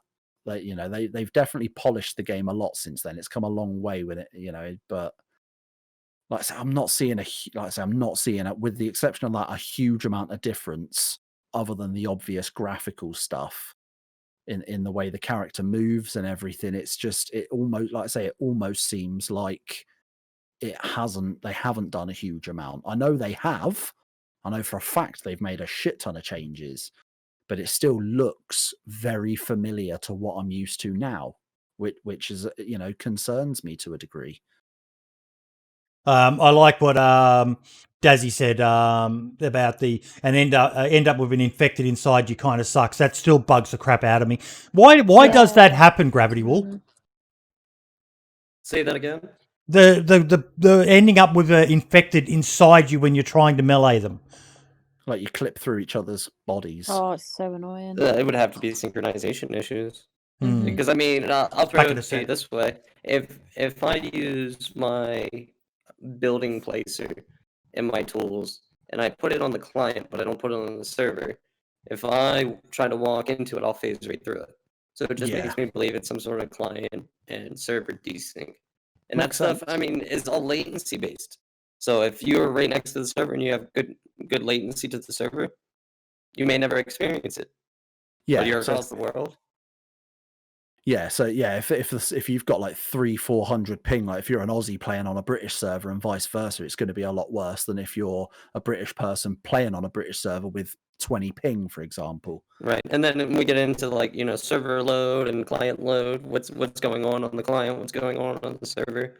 How much system resources do they have to actually run DayZ? How much will DayZ actually recognize and use? Yeah. It's really good though, isn't it, to see old clips like that? Like you say, nostalgia is a hell of a drug in its own right. Like I do love seeing old videos like that, and seeing how it used to be, and see actually how far we have come with DayZ over the last X amount of years. Was it 7 years since it came out? As a standalone. So it is quite nice to sometimes look back. I think that's probably why Frankie on PC's videos have stood the test of time, because not only in his own right was he a fantastic content creator that his editing of his videos was second to none in his day, but looking back now we have that fond memories of what DayZ was like when we first discovered it. Yeah, see what you I mean. mean- See, I'm quite a new player, so I'm kind of, I wouldn't say new, I'm kind of like a year old, if that. Yeah. So obviously I don't have all that nostalgia of seeing things, but just watching that clip there, it does, to me, it looks different visibly, but obviously what it's like playable, you know what I mean? So it's kind of like a different, It's funny Yeah, how well, how that Frankie clip on seems. PC. Sorry, go on, mate. I was going to say, Frankie on PC is the reason why I picked up DayZ. Yeah. Watching him, and then him playing Sada, and that's how I ended up jumping on the Sada's stream. So yeah, Frankie's, he's boss level bloody DayZ. Oh yeah. I mean, we've talked about Frankie on the podcast before. I can't remember. Recently I can't remember where I saw it. I think it was Boyd. He shared something saying like, I think it was you, wasn't it, Boyd? It said you don't understand why Frankie's decided to go to Armor 3 DayZ instead of standalone. Yeah, I don't. Like, do you know what? At first, when I saw the video of Armor 3 DayZ, I think you shared it, I watched part of the video and I was like, do you know what? I see Boydie's point, because in comparison to standalone, this doesn't look that great. But at the same time, I kind of look at it as that each to their own kind of thing. But I do see what you're saying. Like, if I had a choice between Armor 3 DayZ and the DayZ that I know and love, there's no way I would choose Armor 3 DayZ. It would be really interesting to find out his reasoning behind. He's obviously got his own reasons as to why he didn't want to come back. I know he has come back to standalone. We played on the Blue Waffle servers with Wiidevil, and Wiidevil showed him and Sada around. Obviously, more showing Frankie around the way DayZ is now, ready for his return. But like to choose Armor 3 DayZ over standalone, that I will agree, that does seem a little bit strange. It just looked clunky as. Like the video was brilliantly edited. I think it was Scale Speeder who shared it in the if you give me a sec, I can bring up the video. The editing was on point. People were commenting, it gave them Frankie vibes and all the rest of it. But once it got to the gameplay, it was really, really ordinary. Here we go. This is the video. It's a great, like you say, it's a great video, really well edited, really well done. But and it's not a fault of this video's creator. But like you say, it just this stuff here, it's not DayZ. I don't even know how people do footage like this. This just looks so beautiful and realistic, and I'm gobsmacked at how he's creating an intro like this. But then once you get to the actual gameplay, the inside of the houses is different as well to what we've got now, which really got me. Like, I saw him walk into like a mustache house, and I'm like, I know that house. I know what that's going to look like. In my mind, I knew what to expect. Even if I go back a bit here, when he's running across, that was right. When he's running across a field or something, coming towards the town, or was that later? about here maybe. Look at how terrible the grass looks. Yeah. It does It not looks look flat. as good as DayZ Yeah, standalone. yeah. Yeah. It looks flat, doesn't it? It looks like 2-dimensional and flat. Yeah. Like, look how long that took him to pick that item up. Like I would hazard a guess that it was less than a second longer than standalone, but I would hazard a guess that it's definitely a longer actual physical character animation for picking up that item compared to what we've got in regular standalone. Yeah, this here. This just looks terrible compared to Yeah. DayZ standalone. Anyone who tells me that it's better, it's not. There may be better aspects to it with the mods and the amount of vehicles they've got, and because of all the assets that Arma 3 has. But as a game that is beautiful to look at, nope. No. Does Arma 3 and therefore Arma 3 DayZ, if anybody knows, have base building? I'm Obviously, certain they're it not going would. to have the same as what we've got in standalone, but do they have perhaps their version? I'm certain it would have to have base building. Wasn't DayZ originally created as a mod for Arma? Arma 2. I yeah. think it was. Arma 2 Yeah. Operation Arrowhead. So it's great that they're still playing DayZ on Arma, but when you've got DayZ standalone, I'm sorry, See, but I know what I'll the keep bit on that caught playing. me with that What? video. That's the bit that got me with that video. If you scroll back about 5 seconds, Boydie, to about 4 minutes and 15 seconds, right, and watch how long it takes him to put that gun. All right, go back another Yeah. 3 Oh or my 4 seconds God. to 4:10. It takes him like a solid full like slow-mo. second and a half to put that gun on his back. Like, how long is that going to then take him to get that back in his hands? Like, that's mental to me. Like, that's literally, I'm already dead because it's taken. Wow. And it's like he skates across the road. Back in a And look second. how long he like drags it off, and then he pulls it round under his arm, and then it takes the door 15 minutes to swing open. Like, Very It delayed, isn't it? it looks like some of the graphics for it, like the actual building skins themselves, look really good. Like, they've done a very good like for like copy of what we've got in standalone. But there's so many parts of it. Like you say, as soon as he tried to put his weapon on his back and then take it off again, his character's feet just stopped moving and he just started ice skating across the road towards that church. Like, that reminds me of DayZ 10 years ago. You know, that reminds me of the original mod, which I assume is basically what they're going for here, is they're trying to recreate the mod version of DayZ, but with the Arma 3 instead of Arma 2. So it kind of makes sense. But at the same, I agree with Boydie, the grass and stuff, it looks fucking awful in places. Yeah, I actually bought Arma 3 just for the DayZ mod because Frankie in it. Yeah. And then I tried to do the tutorial and kept crashing the helicopter and rage quit. And I haven't played it. Yeah, see, I've never played an Arma game, so I've watched plenty of videos on them, but I've just never got round to them myself. It seems like a lot of effort that I'm not actually willing to put in at this point. It's also horrendously optimized at times, Arma 3. Like, sometimes it makes console DayZ look beautifully smooth when you're playing Arma 3. Especially the DayZ mods that I've played, it was really chopping. That says a hell of a lot considering what we've talked about in regards to console version of DayZ. I mean, Arma 3 is an old engine. Yeah. I mean, you can clearly see that. I mean, I can only assume that, future content from Bohemia is not going to be on this engine because it had its flaws that it couldn't rectify. Maybe the design concept was wrong. The technology surely has changed. I mean, look, we have real-time ray tracing now. Like, yeah. Technology's changed. We need something better, and our graphical standards, as far as what we call good, have changed vastly since Arma 3. Look at even the Infected. The Infected are buggy as well. Just DayZ standalones aren't great, but they're better than this, aren't they, Brim?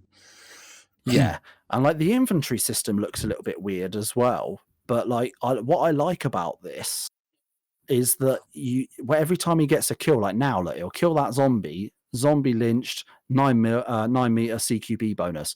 So he got like an XP bonus for that. So it'd be interesting. I would love to know what those points or those XP points go towards. Can you spend them on something? Because that would be something Probably, I would I love to guess it'd see. probably be a server-specific thing.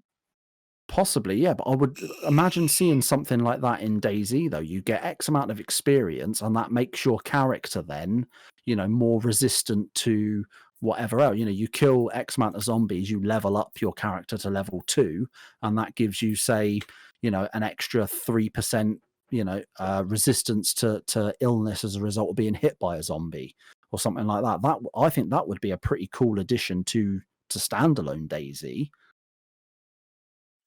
Because I don't play Armor 3. I've got it on one of my accounts, and I just okay, it's not that good.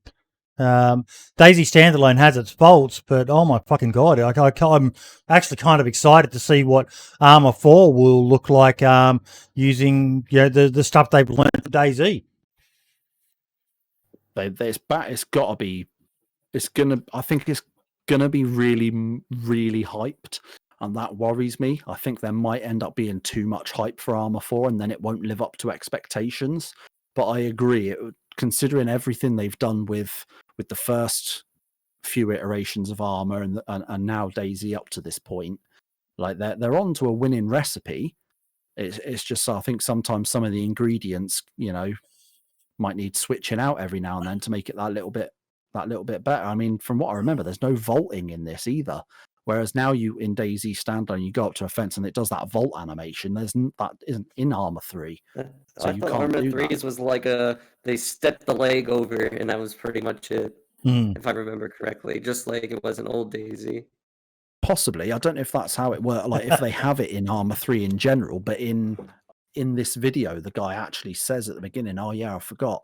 I can't vault in this on this." So whether it's just because it's the DayZ mod for Armor 3 or whether it's an Armor 3 thing in general. Mark Olner in my chat has solved the issue of why people still play Armor 3 over DayZ. Working vehicles. Problem solved. Debate over. Yeah. No. That's a very valid response. That is a very, very valid response. Something I didn't even consider. So I'll eat a bit of humble pie there. Yes, that is a big thing. If vehicles are your thing, DayZ, luckily, vehicles are kind of an optional thing. But you can still enjoy DayZ without the vehicles. But Armor is definitely much more vehicle centric. So that's a very, very valid point. That's kind of what I'm hoping that the Armor 4 team can solve for DayZ is the issue with vehicles. Well, they're kind of setting us up to, we can't call it DayZ, but they're kind of setting us up to want to make a DayZ kind of game in whatever Armor 4 becomes. Yes. Because it's likely to get more attention. Bug fixes are most likely going to be implemented when issues come out with it. It's their main IP, after all. Yeah. Yep. I wonder whether or not, because let's be honest, we all know they're doing Armor 4. They haven't said they are. Let's be honest. What's the official thing? An unannounced military simulator title? Yeah, let's be honest, it's Armor 4. That's not, we all know that really. But it'd be interesting to see how that pans out and whether someone makes a DayZ mod for Armor 4 as well. Because Armor 4 is going to be the newer game. Yeah. So it's newer than DayZ. So theoretically, it's going to be better in performance and graphics and whatever, because it's newer. It's going to be on the newer software, the newer hardware. So with that newer technology, if someone creates a fucking DayZ mod for Armor 4, could we see Armor 4 DayZ suddenly start beating standalone DayZ? Yeah, 100%. And also remember, it's going to be, I at least would like to believe that it's going to be in Fusion. Yeah. And if that's the case, then on the scripting side, there's all of our skills transfer. All the things we already know transfer. Yeah, functions change. Yeah, their names change. Their input changes. What they return changes. But the syntax or the grammar of how you write things is not likely to change. So I foresee that those who are DayZ modders are not necessarily going to give up on DayZ. They're just going to go and Just like Mark and I, we make an admin tool. Well, Yeah. why can't we do that for Arma 4 too? Just looking at all the comments on there, this DayZ version looks fun as well. Yeah, it looks fun, but God, guys, I think a lot of it, Val, would be people who still have the shits over the way DayZ Standalone was released. And, out of principle, they're refusing to back DayZ Standalone and refusing to come across to the new version. I think you're probably right, Boydie. I think that's probably a big part of it for a lot of people. Whereas I think it's probably irrelevant to them how much DayZ has improved over the years. Even with the potential dip after 1.0, like, and especially pre 1.0 with the player numbers, DayZ's in a amazing place now. But I think for a lot of people that won't play it on some kind of principle, it's irrelevant, isn't it? And I think they probably would kind of settle for an experience that on the face of it isn't as good. Obviously it's their opinion. If they like it more, then fair enough. But I think one thing I do want to say is that I've played the Arma 3 DayZ mod and it was troublesome, but it's an achievement as well. I think it's a really well put together game mode, and I think I don't want to lose sight of that myself. It was really impressive actually, despite having a lot of issues that put me off playing it. I think when you sort of take yourself away from it, you can appreciate how much of an achievement it is, really, in my opinion. It's definitely very impressive that they've managed to create that. I'll definitely give them that. It's very, very, very impressive that they've managed to do an Arma 3 mod for DayZ. A DayZ mod for Arma 3, sorry. It's very clever, but I think it definitely needs a lot more work done to it. It's definitely, like you say, the grass looks fucking horrendous. Yeah, it does. It really, really does. DayZ's come a long way, and a lot further to go. Patreon topic of the week was our boy Scale Speeder, who's in chat. Over the last few days, I've been investigating the different forms DayZ as a game type has, and it's got me wondering as to what we could be considering DayZ to be and what might be covered on the cast with guests who know about the various aspects of the community. Well, we just kind of touched on one, the Arma 3 DayZ community. Obviously, DayZ is mainly known as a PC and console standalone game. This is where the majority of players hang out. Then there's also the Arma 2 mod, which we also probably agree is definitely DayZ and worth covering as people still play it. But also, how about the Arma 2 single-player DayZ mods? Should we consider mods like Epoch and Savage for Arma 3 as coming under the DayZ umbrella? How about DayZ-inspired mods for GTA 5?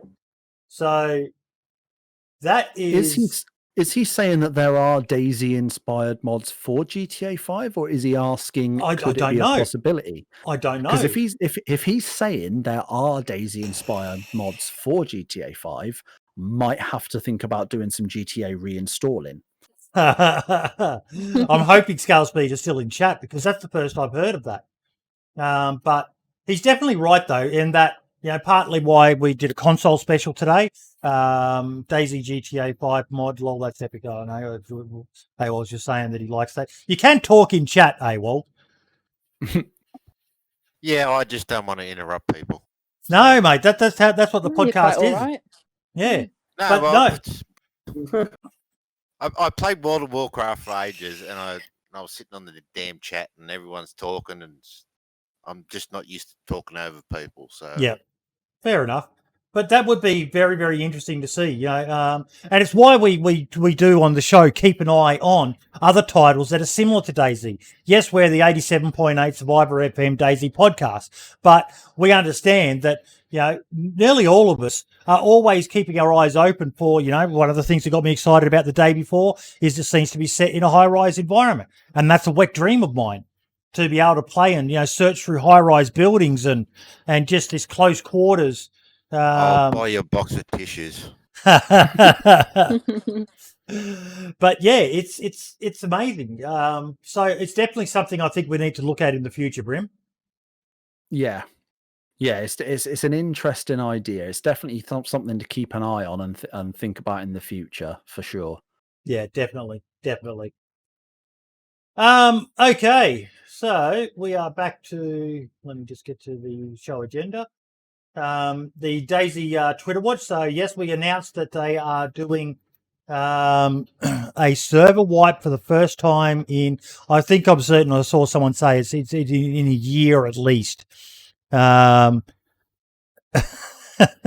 think that first comment from Midnight Marauder sums up why a lot of people are going to be very happy, because I think on the official servers there is a bit of a problem with people duping gear, which means that then, as a result of the way that the central loot economy works in DayZ, means that you have all of them and no one else has any of them.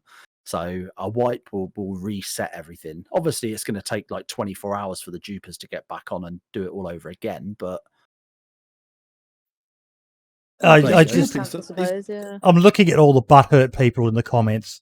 oh, there's always loads of them. Get loads of them, don't you, on their posts? Oh, Do you know what? It's one of my favorite things. Anytime Yes. DayZ posts something, they get loads, and I've taken to just. I haven't done it for a couple of weeks, but just go on there and just troll back and just like memes of like you put like the gifs where people are complaining, and you get like a gif of someone going and things like that. Oh, I Chewbacca fucking sound. love it. Epitaph. How's Chewbacca sound? yeah, I'm not. I can't remember. Woody, you're gonna have to. No, demonstrate no. I try. I try to. Whatever it is. But the thing to remember is community servers do not have to do the update if they don't want to. Optional, yeah. Gravity, do you know much about whether the majority of them are still going to do it? I mean, no one really ever communicates that unless it's with their community. And Yeah. recently, I cleared out all my server lists. I had, oh god, a good 200 communities, and it just became so overwhelming when I would get pinged by 100 of them. So yeah, I'm not even sure what I'm going to do for my server. Coach, what did you do then? You just timed out Epitaph TV. As you do. Yeah, you can give some subs in my chat, but you're going to get timed out as well, just for shits and giggles. No, like I said earlier, we talked about the fact that they've actually put a date in there as well. I mean, they've said they're projected to deploy on the 16th of February, but like that is the first time in recent memory that they've actually put any date, even if it's a tentative idea of a date. They've never really, properly, committed to anything, have they? I know they're not exactly committing here, but as good as, the fact that they've actually said a date is, I don't think that can be understated enough, really. It's quite impressive that they've gone down that route. I'd have thought by now they'd be once bitten, twice shy about actually promising things and saying, something's going to happen at a certain time. Yeah, well, I'm really happy that they did do that, though, Brim. They've given a date, Oh, they've yeah. given certainty to people, which is, I know, one of the biggest issues you modders have been crying out for. Isn't it, Gravity? Say that again. Transparency specifically. To get the certainty of a date for the release, so you've got something you can work around, work towards, and know that you've got to be ready with your update for the 16th of February. Not just a case to of... be fair, the experimental has been out there for a while. Our main concern is there was, still is unstable. If you load certain mod lists together, the server just simply won't boot. Yeah. And that fix is actually implemented in this patch, so we're kind of like sitting here with our thumbs, just waiting and waiting. And it's good to have a date, but they could do something that QA just says, no, we don't like that. Back to the drawing board, back to planning, fixing it, resubmitting it, waiting a week. Yeah. Like that's the process. So if QA that's a good point. Some people have got to remember that the date may change, and if they change the date, they're going to be changing it for a valid reason. So just hold on to your fucking panties and calm down, and just they're making changes. They're listening to the community. So please give them a break. Ray. Much appreciated, brother. We love our Ray. Normal as always. Yes, Brim and I are both, a quick announcement, Brim and I are both members of the Human Centipede. Does that mean that I'm stuck behind you, or are you stuck behind me? Twitchipede. Twitchipede, sorry, the Twitchipede. He's got this Well, that emote. It makes me sick every time I look at it. And he's got all the logos and heads of all the streamers in a human centipede. It's quite disgusting, but I wouldn't expect Oh, anything I less like from that. Ray Ray. I'm all worst wrapped thing- up right now. I don't even. The worst thing is Come on. the worst thing for me is the Pictures, idea damn that it. behind my logo, I can't remember who it is, but there is a female behind me in my logo. And as soon as I saw that pop up, I thought I can only say sorry for what that person in theory has to go through being behind me in that situation. I think I'm at the tail end of it, so I've got no one stuck behind me, so I'm I kind of think lucky I'm there. third, if I remember rightly. Oh god, I'll buy yous all a at least breath you're mint. early. Oh. You're gonna need more than fucking breath mints if you're behind me and Brim. Yeah, Acid. fucking miracle. Okay. There was another one from the from the Twitter account that I had. They retweeted this gem. retweeted something. This was really sweet. I loved this when I saw it. So Hannah Epps, my nephew had to draw a pic and write a paragraph about what he wants to be when he grows up. He said he wants to work for DayZ and draw new guns and stuff. My 1-year-old tried to take a bite of the drawing, lol, but I'm a proud aunt. I've taught him well. Totally made my day. Like, you know, we've fucking shown gangster, shown that, innit? cakes. This was sweet. This was sweet. It's a bit concerning. A child knowing about DayZ, considering it is an 18+ game in most areas. But hey, not all kids are the same. But even the logo, I was even impressed with the logo. Yeah, he put in the little sign and a little figure of a person, and yeah, it was just a pretty cool thing to do. I thought that was pretty sweet, and it's nice seeing them do things like this. Yeah, it's a really cool little thing, isn't it? Like you say, kids are fucking brilliant anyway. But that Yep. you know, that kids made that.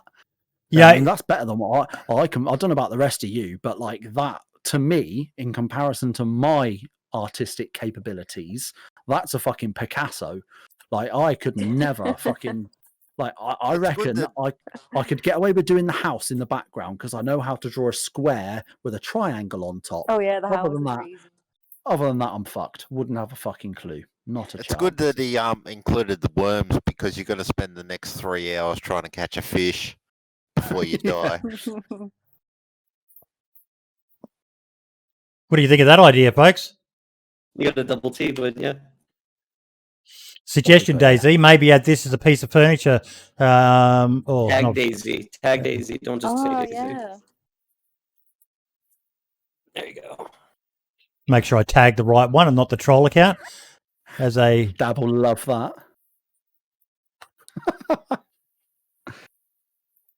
I don't think we need to hype Dab up anymore. I think he hypes himself up, bless him.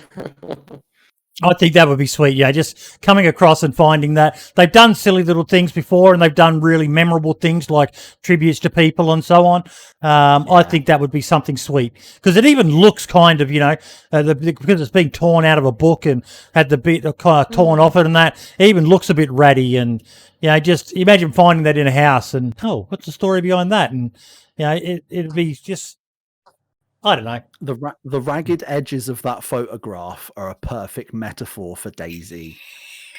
Like it's broken, it's ragged, there's problems with it, but we love it nonetheless. It's Yes. literally that picture is the Yeah. perfect metaphor for this Yep. game. It is. It is. Okay. We are now on to the guest spotlights. I'm gonna start off because I wanted to share a video of Brad Plays. And now I'm gonna preface this with there are a lot of people who say DayZ is boring. DayZ is, you know, I've lost fucking interest in the game and all the rest of it. The answer to that, to nearly everyone, is try something different. Now, Rab went and spent a week on a fucking island, on the Scalisti Island. And I absolutely You're- loved the video. It was fucking You're- brilliant. I love how you're more diplomatic as well. When someone's like, "Oh, DayZ's boring," you're like, "Well, just try something different." Like that's Yeah. your reaction to that. My reaction is "fuck off" before I hit you. I love that, I love that you keep that optimism up for the both of us, and I love it. But he set himself personal goals. He wanted to build a base. He wasn't allowed to leave the island. He had to survive off of only stuff he found on the island, and he managed to do it. And by the end of it, he's got himself a little house. This house here, he's locked it down, and he meets a stranger and continues on with his merry way. And just, he's got another one. You could see it popping up there before. I spent 24 hours in the airfield, and DayZ, he's just uploaded it. So, do things different, folks. If you're getting bored, generally the problem is with yourself. You're getting bored with your play style. Try something different. You look at someone like Smoke. Look at the Running Man. They're always doing different stuff. One of my favorites is that fucking Lax has just typed in my chat. I just messaged DayZ about the Utah movies, and to promote them all, I'm playing Scum from now on. But even fucking Lax does it. He does different stuff. He was initially known for playing only on servers like 1SK, Trump's Wall, High Loot, PvP. Now look at him. The guy is as good a fucking survivalist as I am. And that's my forte. Even Ben Fruit. I watched Ben Fruit playing last night. And like I said, he got salmonella poisoning. He knew about sipping, small sips of water and not just trying to slam big gulps of water down because you just vomit again. These people are evolving their gameplay. They are trying different stuff. So if you're getting bored with DayZ, try different shit. Try something new. There's no excuse. DayZ is an open box for you to do whatever you want. If you're getting bored with it, the problem is generally with yourself. I can understand if you're getting annoyed with it because of bugs and stuff like that. That's fair enough. But there is so much to DayZ for people to do. Try something different. I was Mr. Friendly. Now, when I'm playing on servers like Day 1 and DayZ Down Under, I'm not Mr. Friendly anymore. I'm probably, I wouldn't say bandit guy, but I'm more normal. I'm more aggressive and try to control the situation. I've been watching my Vigilante Gamer videos again. And I've been thoroughly fucking enjoying myself. I'll admit it. I was getting the shits with always being killed by people and them taking everything I had. Whereas now, I'm actually enjoying DayZ a bit more again. So try something different, folks. And a shout out to Rab. This morning, when I jumped on to talk to Rhino, the one you told me about, I turned up and I was at some friggin' area. And I picked up a gun, and it was full of bullets. And these two guys turned up, and I thought, well, I can shoot them, but no, I'll just go with them. And they said, "Oh, you're coming with me. You're gonna do stuff for us." I said, fine. So I ran with them, and they were running through the scrub, and I could have killed them quite easily. Yep. But it's more about the story. It's more about I don't know who these guys are, but make it your own. Whatever. I just went with them, and then I got killed by a zombie anyway. So that screwed that story of my life. That one, but if you just kill someone, you get a kill. Yeah, you get the thrill of the moment, but you miss out on the potential amazing fucking storyline.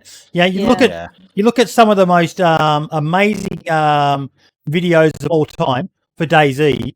And they're very rarely are they anything that's just a PvP gunfight battle. The biggest ones are generally an epic story that has people, enthralled from woe to go with other characters they met along the way. And you're missing out if you don't explore more of DayZ. Yeah, well, that's why everyone likes to watch the Running Man, because sometimes he might just straight up kill him. Otherwise, he'll run along with them, and you can watch a 2-3 hour video with him, and it's bloody entertaining. Yeah, and it's the same with Ray. Like Ray's another one. His style is very manic, to say the least. But it is everything. Every stream of his, weirdly enough, is different. He gives people a memory. When you die to Ray, you'll fucking remember you died to Ray. How many times have you watched him stream? The same with Lax. When they bump into people and they remember him and they go, you're that fucking nut job, or you're that fucking psycho, and they remembered him.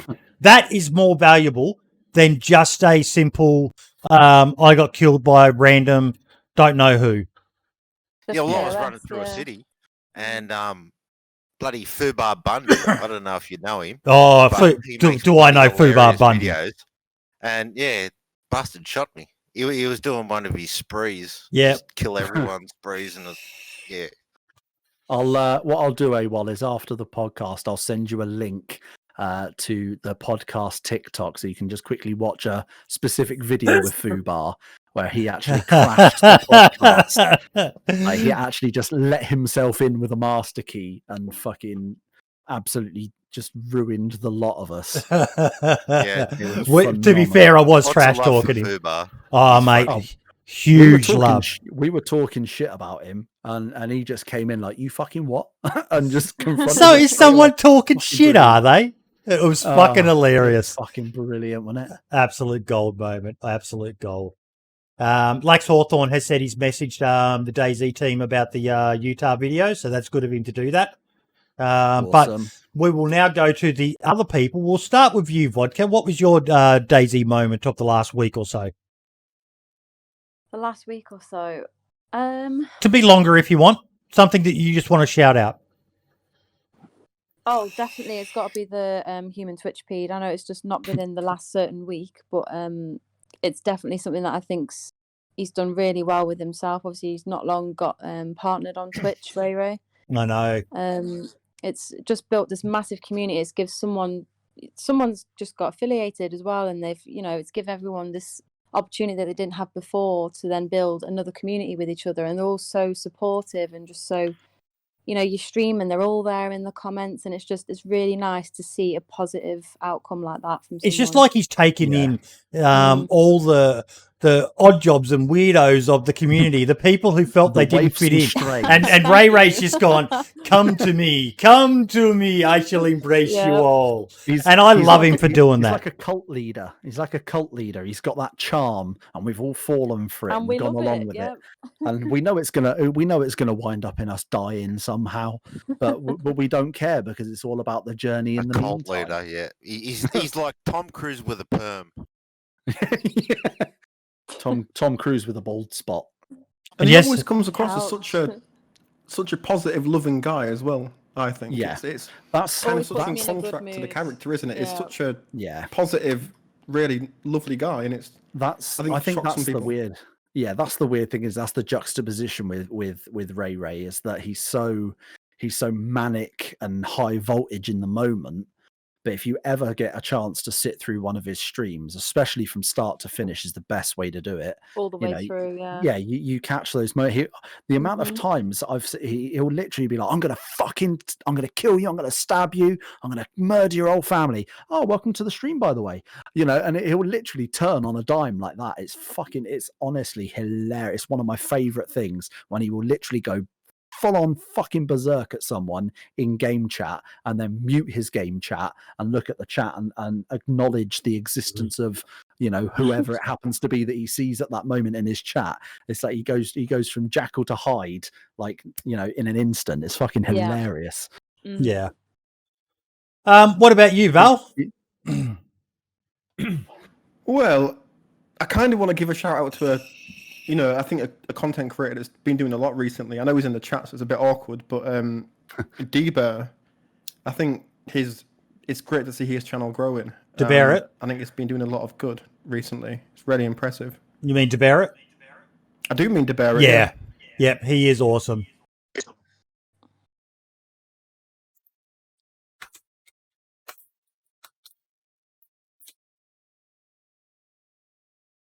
What the hell?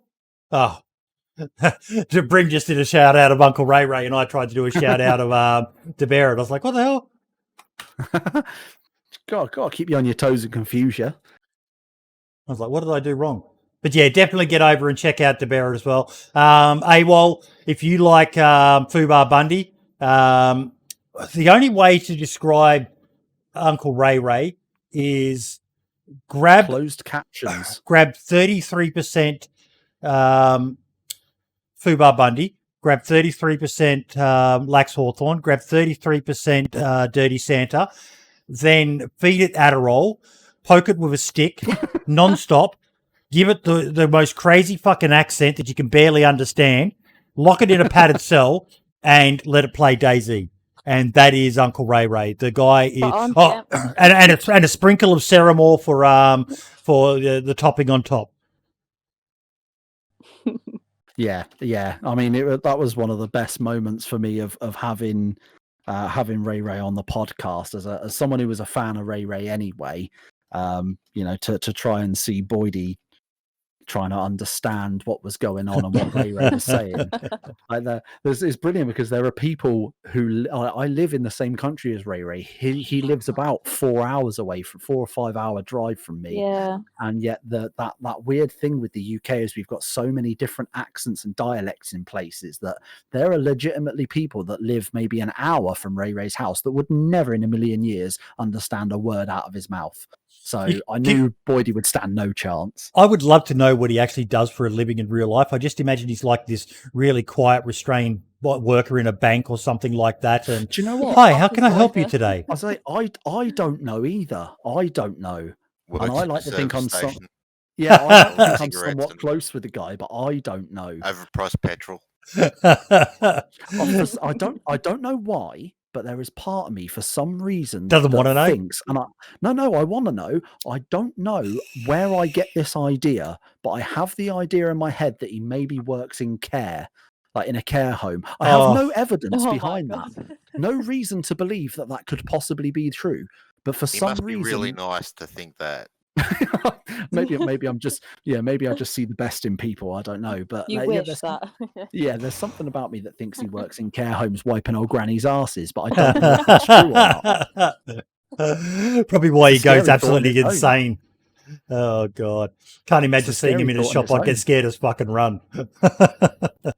Yeah, imagine you go to pay for your petrol and pick up your fucking cigarettes for the week, and that's what fucking greets you. Diapers. What about what about yourself, Awol? What's been your highlight in the last week or so? Something you've discovered or something you've seen? Just donating to people and just their reactions, especially for those that have cams.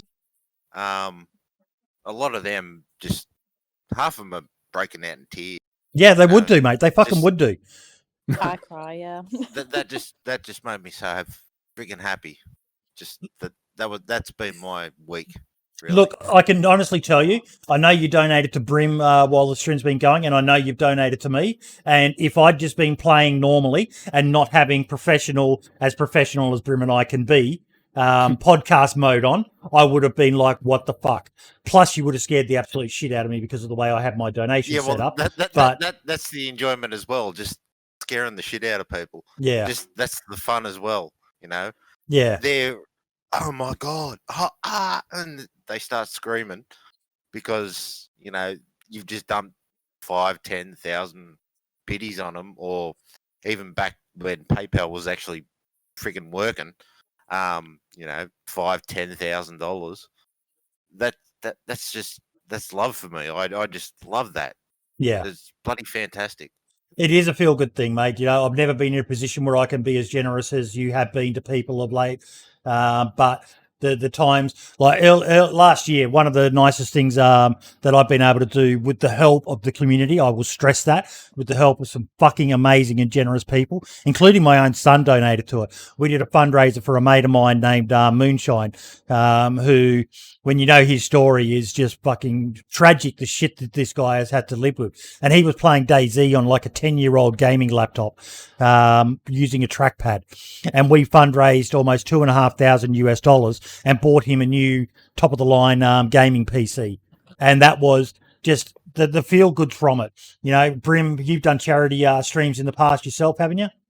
I have, yeah. It always feels so fucking good. I've got my next topic, by the way. I'm absolutely addicted to watching a Namibian ocean. Well, I was watching what's his name? Let's Game It Out. His name's Josh, and he streamed. He raided someone else's chat, and she was raising money for Medicine Sans Frontières. Yep. Doctors Without Borders. And I tried to donate. I think it's about $7,000, but bloody PayPal kept throwing it back at me. Yeah. They kept blocking it, and so I just kept throwing the biddies instead. But she said, "Look, the biddies come to me, and the donations go to Yeah. the bloody Doctors Without Borders." So it's like, oh well, shit. What am I supposed to do? Yeah, And, exactly. yeah, no, PayPal's completely screwed. I just don't want to touch it anymore. They tried to reach out to you though, didn't they?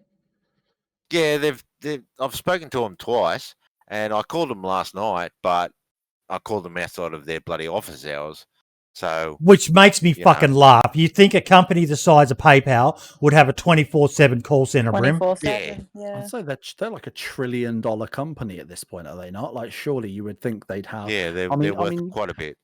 yeah. I mean, pre-corona, there's no excuse for not having a 24-hour call center. I can kind of understand with COVID, people are working from home and stuff, you know, to a degree. But even that's, like you say, for a company like PayPal, they should have people 24/7 ready to Yeah, well, deal with even I questions. contacted me bank because I was getting these kickbacks, and I was saying, "Well, what's going on?" And they said, "Well, it's not my side, and that's ANZ."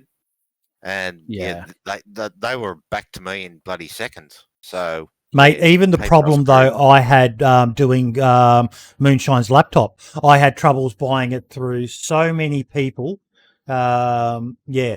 Got Shadow in my chat. He's a partnered streamer. PayPal have $5,000 from my first Twitch check that they've locked me out of from 2 years ago. Wow. That is Oh my just, god. That's screwed. yeah, that is wrong. That is really, really fucking wrong. I But agree. I agree with Zombie Lee though. Doesn't surprise me. Yeah. It's horrible, but it's a shame to say it's not something that I'm surprised by. But yeah, as I said before, like, I'm absolutely addicted to watching these videos from this mob called Ocean Conservation Namibia. They rescue seals from fucking fishing lines and things like that. And it is the most adorable stuff. And I've already decided that in a while, I can't do it yet because I'm doing my other special secret fundraiser. Plus, I've also, and I'll talk about it at the end, a Kickstarter I've started for a mod that I'm trying to create. But this is just the most heartwarming fucking stuff. These people just go around rescuing baby seals on beaches in Africa, and it's fucking Is that the adorable. one where they're cutting the fishing string off their necks? Yeah. Yeah, I've seen that. Yep, they've got so many of them, and I've just been caught watching them. Some of them are fucking truly tragic, you know, full nets around these guys. And, you know, some of the seals, they're actually quite dog-like. But yeah, it's fucking... the dogs of the ocean, aren't they? If I'm Yep. not mistaken. Yeah, it's funny watching them, you know, they get aggressive and try to act all big and scary, even though the humans are pretty much fucking them over. Although I did see one of the guys got bitten by a seal, and it's not something you want to fucking get bitten by. No, it they really don't fucked fuck his 'em arm. out. Yeah. They're a weird thing, seals, especially when they're babies as well, is that they look that, I mean, as you can see, they're gorgeous creatures, but they're and you look at them and they, like you say, they are almost like dogs, and you kind of look at them and think, oh, I'd love to sit and be able to pet one of them. But if they wanted to, they could turn around. They will fuck you up, and they will do so in record time. They do not mess about, and they're one of the few animals that of their type that will like be in packs. You will get ganged up on. They are like wolves. I could tell you a story about when I was in Africa and I was invited with some rangers to look up some poachers, and we actually came across 3 of them, and there was a dead baby gorilla hanging off this guy's back. Oh.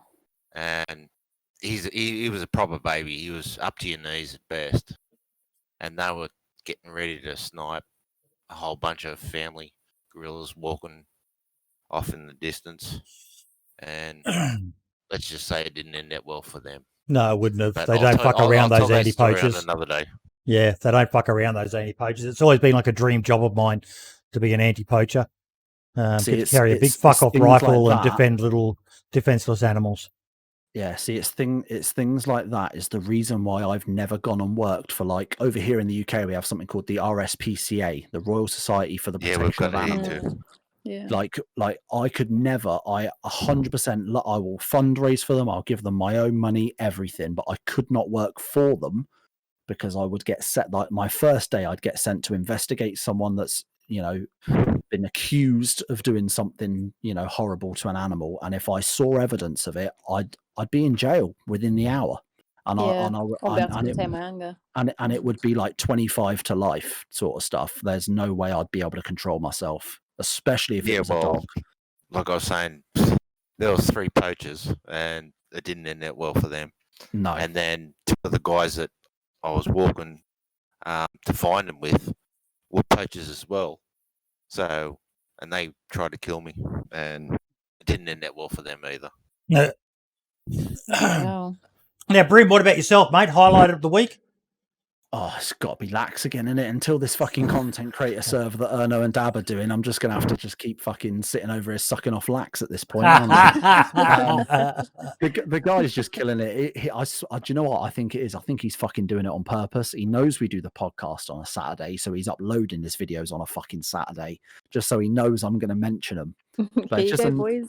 But just another fucking great lax story. Like he just bumps into this random chick, ends up going into having a conversation with her, teaming up with her, and that, and hilarity ensues as it does with Lax Hawthorne. It's just another fucking solid upload. It's great to see that after everyone telling him for years, not just us on the podcast, but even before the podcast was a thing, get on YouTube. You're on a top tier streamer, and that would translate fantastically to YouTube. And it absolutely is. His videos are fucking hilarious. I love his videos. Yeah, really you just good. can't. But they're not getting the views they deserve. But that's kind of a weird No. thing, and I'm going to save that for a topic. The fact that sometimes Twitch success doesn't mean YouTube success, and sometimes YouTube success doesn't mean Twitch success, which makes people like the Running Man all the more of a rare species. Look at Smoke. Smoke is bigger than the Running Man on Twitch, but when it comes to his YouTube channel, yeah, I'm already starting to cover But then you look at Lax's, Lax has got like 3,500 subs, and his views are getting close to how many subs he's got.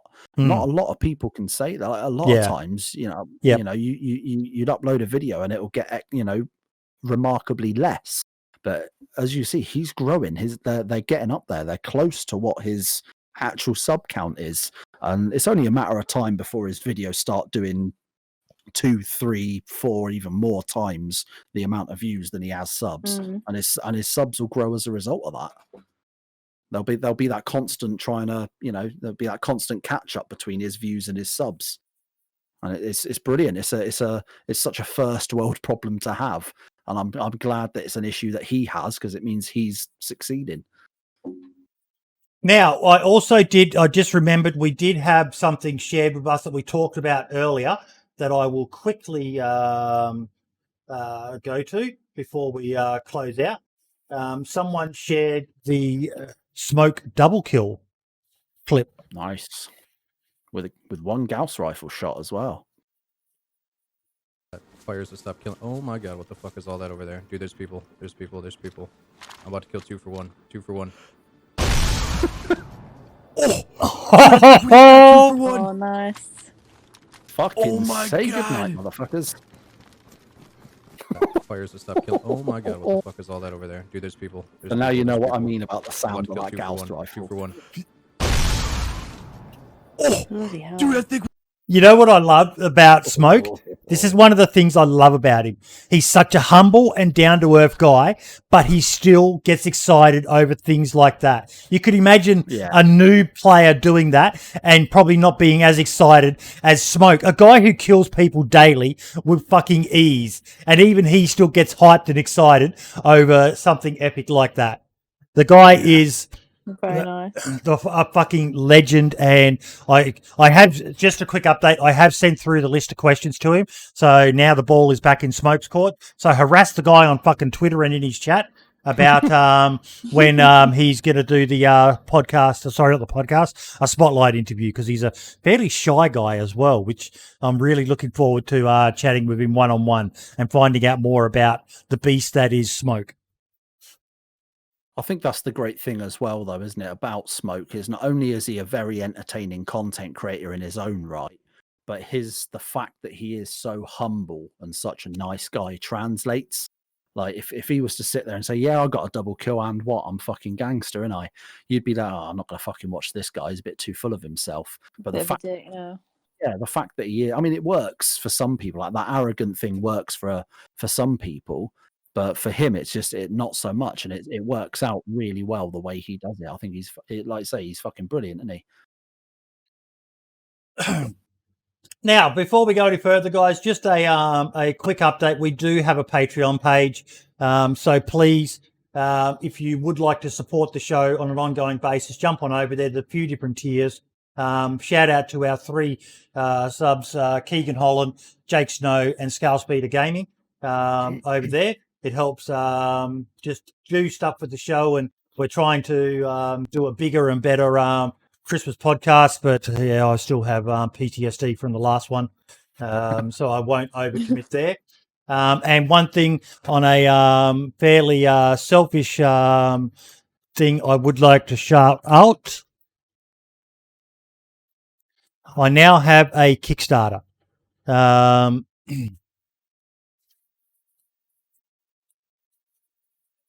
Yep, I am logged in. We are funding a storage mod for DayZ. Now, I've got 2 backers now. There we go. Basically, we have the lovely Windstride creating all the models. Oh, God, that noise. And this is some of the items I've already funded. But it is basically to make a craftable furniture storage mod for DayZ that looks like it's made by survivors using resources from in-game and some custom. So if you want to know more about it, I will put a link to it in chat here. And I've also shared it on Discord and all the rest, but there's more information in my Dean's Beans Discord about it. Would love people to jump on and back it. It's an all or nothing project. If we don't reach the goal, it'll be scrapped. And I'll just have to continue doing it at the slow pace. And by the time I finish doing it, DayZ will probably be dead and there'll be DayZ 2.0. But I really feel it could add to a lot of more role play and hardcore style servers. Some of the ideas we've got, if you'll bear with me for a moment, is a meat safe. You guys can't see this. You'll have to watch the stream.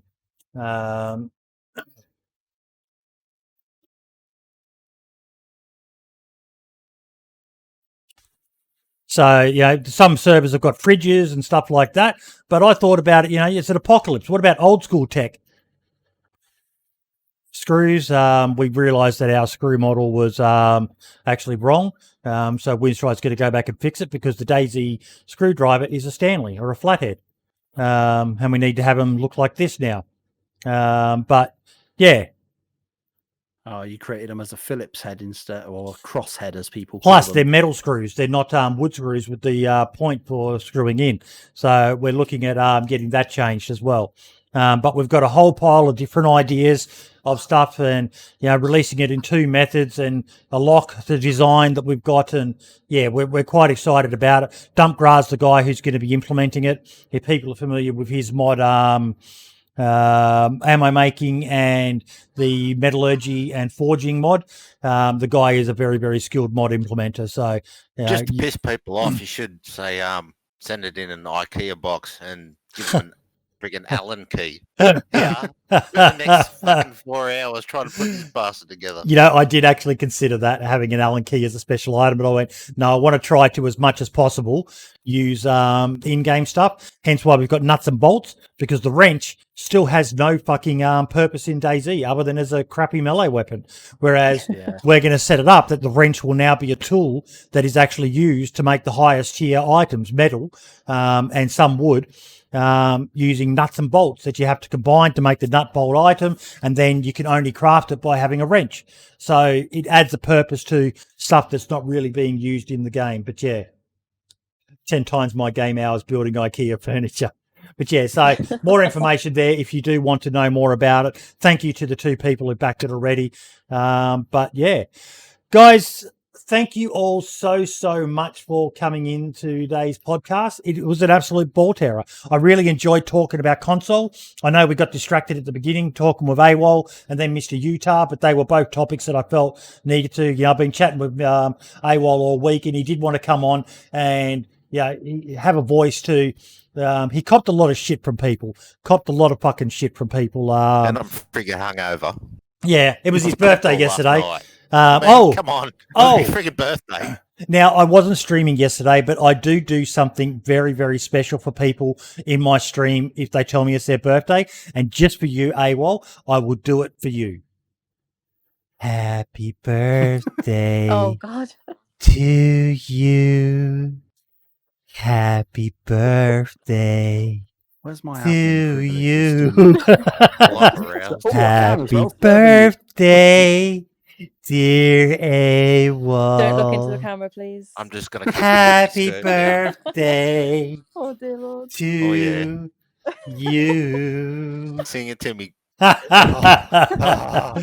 The very first person I ever did that to was actually Match, which is Fubar Bundy's missus. It was a memorable moment. I still remember it to this day. I don't know why I did it. It's just doesn't have his dress on. Let's protest. Okay, next time I'll wear a dress for you, zombie. But yeah, that's something I do every time someone's in my stream and tells me it's their birthday. I do the Marilyn Monroe happy birthday.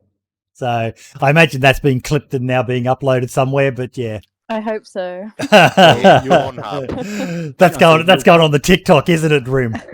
It's definitely, now you've said it, yeah. Do you know what? The worst part is I hadn't considered that until you literally just mentioned it. So Oh, brilliant. that's definitely going on the TikTok. But you'll be very glad to know that the video I used to have of you singing Barbie Girl on stream, I don't have anymore because I looked for it the other day. I can't find it, so I think I actually, deleted it. if you downloaded it, Barbie Girl, come on. No. The thing is, I need the music for it, and it's copyrighted now. It's copyrighted. But I used to do that. I used to do karaoke on my stream, but because of these stupid fucking rules, there's even been cases of people being copyrighted for humming songs and that. It's just getting retarded now. It's in the fun times folder of Zombie Lee is saying. Yeah, I've noticed that with Vert. Even Vert's, he's got a notification that he used to have to sing over because it was copyright. Yeah, and it was actually hilarious him singing, but gotta feel bad for people. I've just had an idea, Boydie. You talking about doing the karaoke and the singing stuff and putting it on TikTok as a laugh. Yep. Patreon tier. Oh, either a separate tier of its own, or lump it in as a prize for one of the others. You know, you pay X amount of for the Patreon tier, and a host of your choosing. I'll throw myself into this. Bit of solidarity for you. We'll sing you a song of their choice. Now, do we know actually? Speaking of host, do we know what happened to Ben tonight? Because I thought he'd solved his issues. I think he said he was still finding a couple of issues. Most of them have been solved by upgrading a few parts that he had to upgrade. But I think it was something to do with his keyboard. He said his computer was thinking it was a BIOS driver or something. I don't know. It doesn't make sense to me. Yeah, his computer basically had a massive fucking brain aneurysm or some sort. Yeah, and thinks his keyboard's doing something it's not. So I think he's just waiting on his new keyboard to arrive, and then he should. Hopefully, that's the last piece of the puzzle. Be back up and to 100% again. There we go. Zombie Lee, make a DayZ is Dead song and charity it. That'd be good. That'd be good. Yeah. Not a bad shout. But guys, thank you all so much. Mr. Utah, thank you for coming on. If you're still in chat, Gravity Wolf, thank you for being our resident tech expert today, helping us with some of the stuff that none of us were quite aware of with the limitations of the engine and all the rest of it. Vodka Cupcakes, I wish you all the best, Alan. I'm really happy to see you coming to PC. You're going to love it. You're going to fucking love it on PC. I know console is... by the way, but I haven't met you before. It's an amazing experience. You're not going to look back once as much as I was defending the console before. If you have it within your means, DayZ is a game best played on DayZ and best played with friends. Won a Steam Award for it. Yeah, I do look forward to it. Val, Just think good of to have the, you back again, buddy. Good to be back, Boydie. You're always welcome, mate. You're always welcome. You were one of the OGs of the podcast, mate, and we've never forgotten. We tried to, but Cheeky Boy. bastard. I'll be back. I'll be back just to annoy Brim. Then I'll be back. And AWOL, mate, you're always welcome, buddy. Thank you for being so generous to the DayZ community, not just myself and Brim, but to everyone. You're a unique individual, mate, and much appreciated. I bought my lava sausage. Yeah, no, you sing worse than I do, mate. I'm a Barbie girl in a Barbie world, wrapped in plastic. if you get me DMs, It's fantastic. Fall out. Clip it quick. There it goes. There you go, mate. I gave you your Barbie girl. But yeah, folks, all the best, everyone. We need to. My singing. Anyone want I'm a to? great singer. Anyone want to direct the raid? We will find someone to raid. But yeah, all the best, everyone, and I will speak to you all next time on the podcast. Ciao. See you Ciao. next week. My heart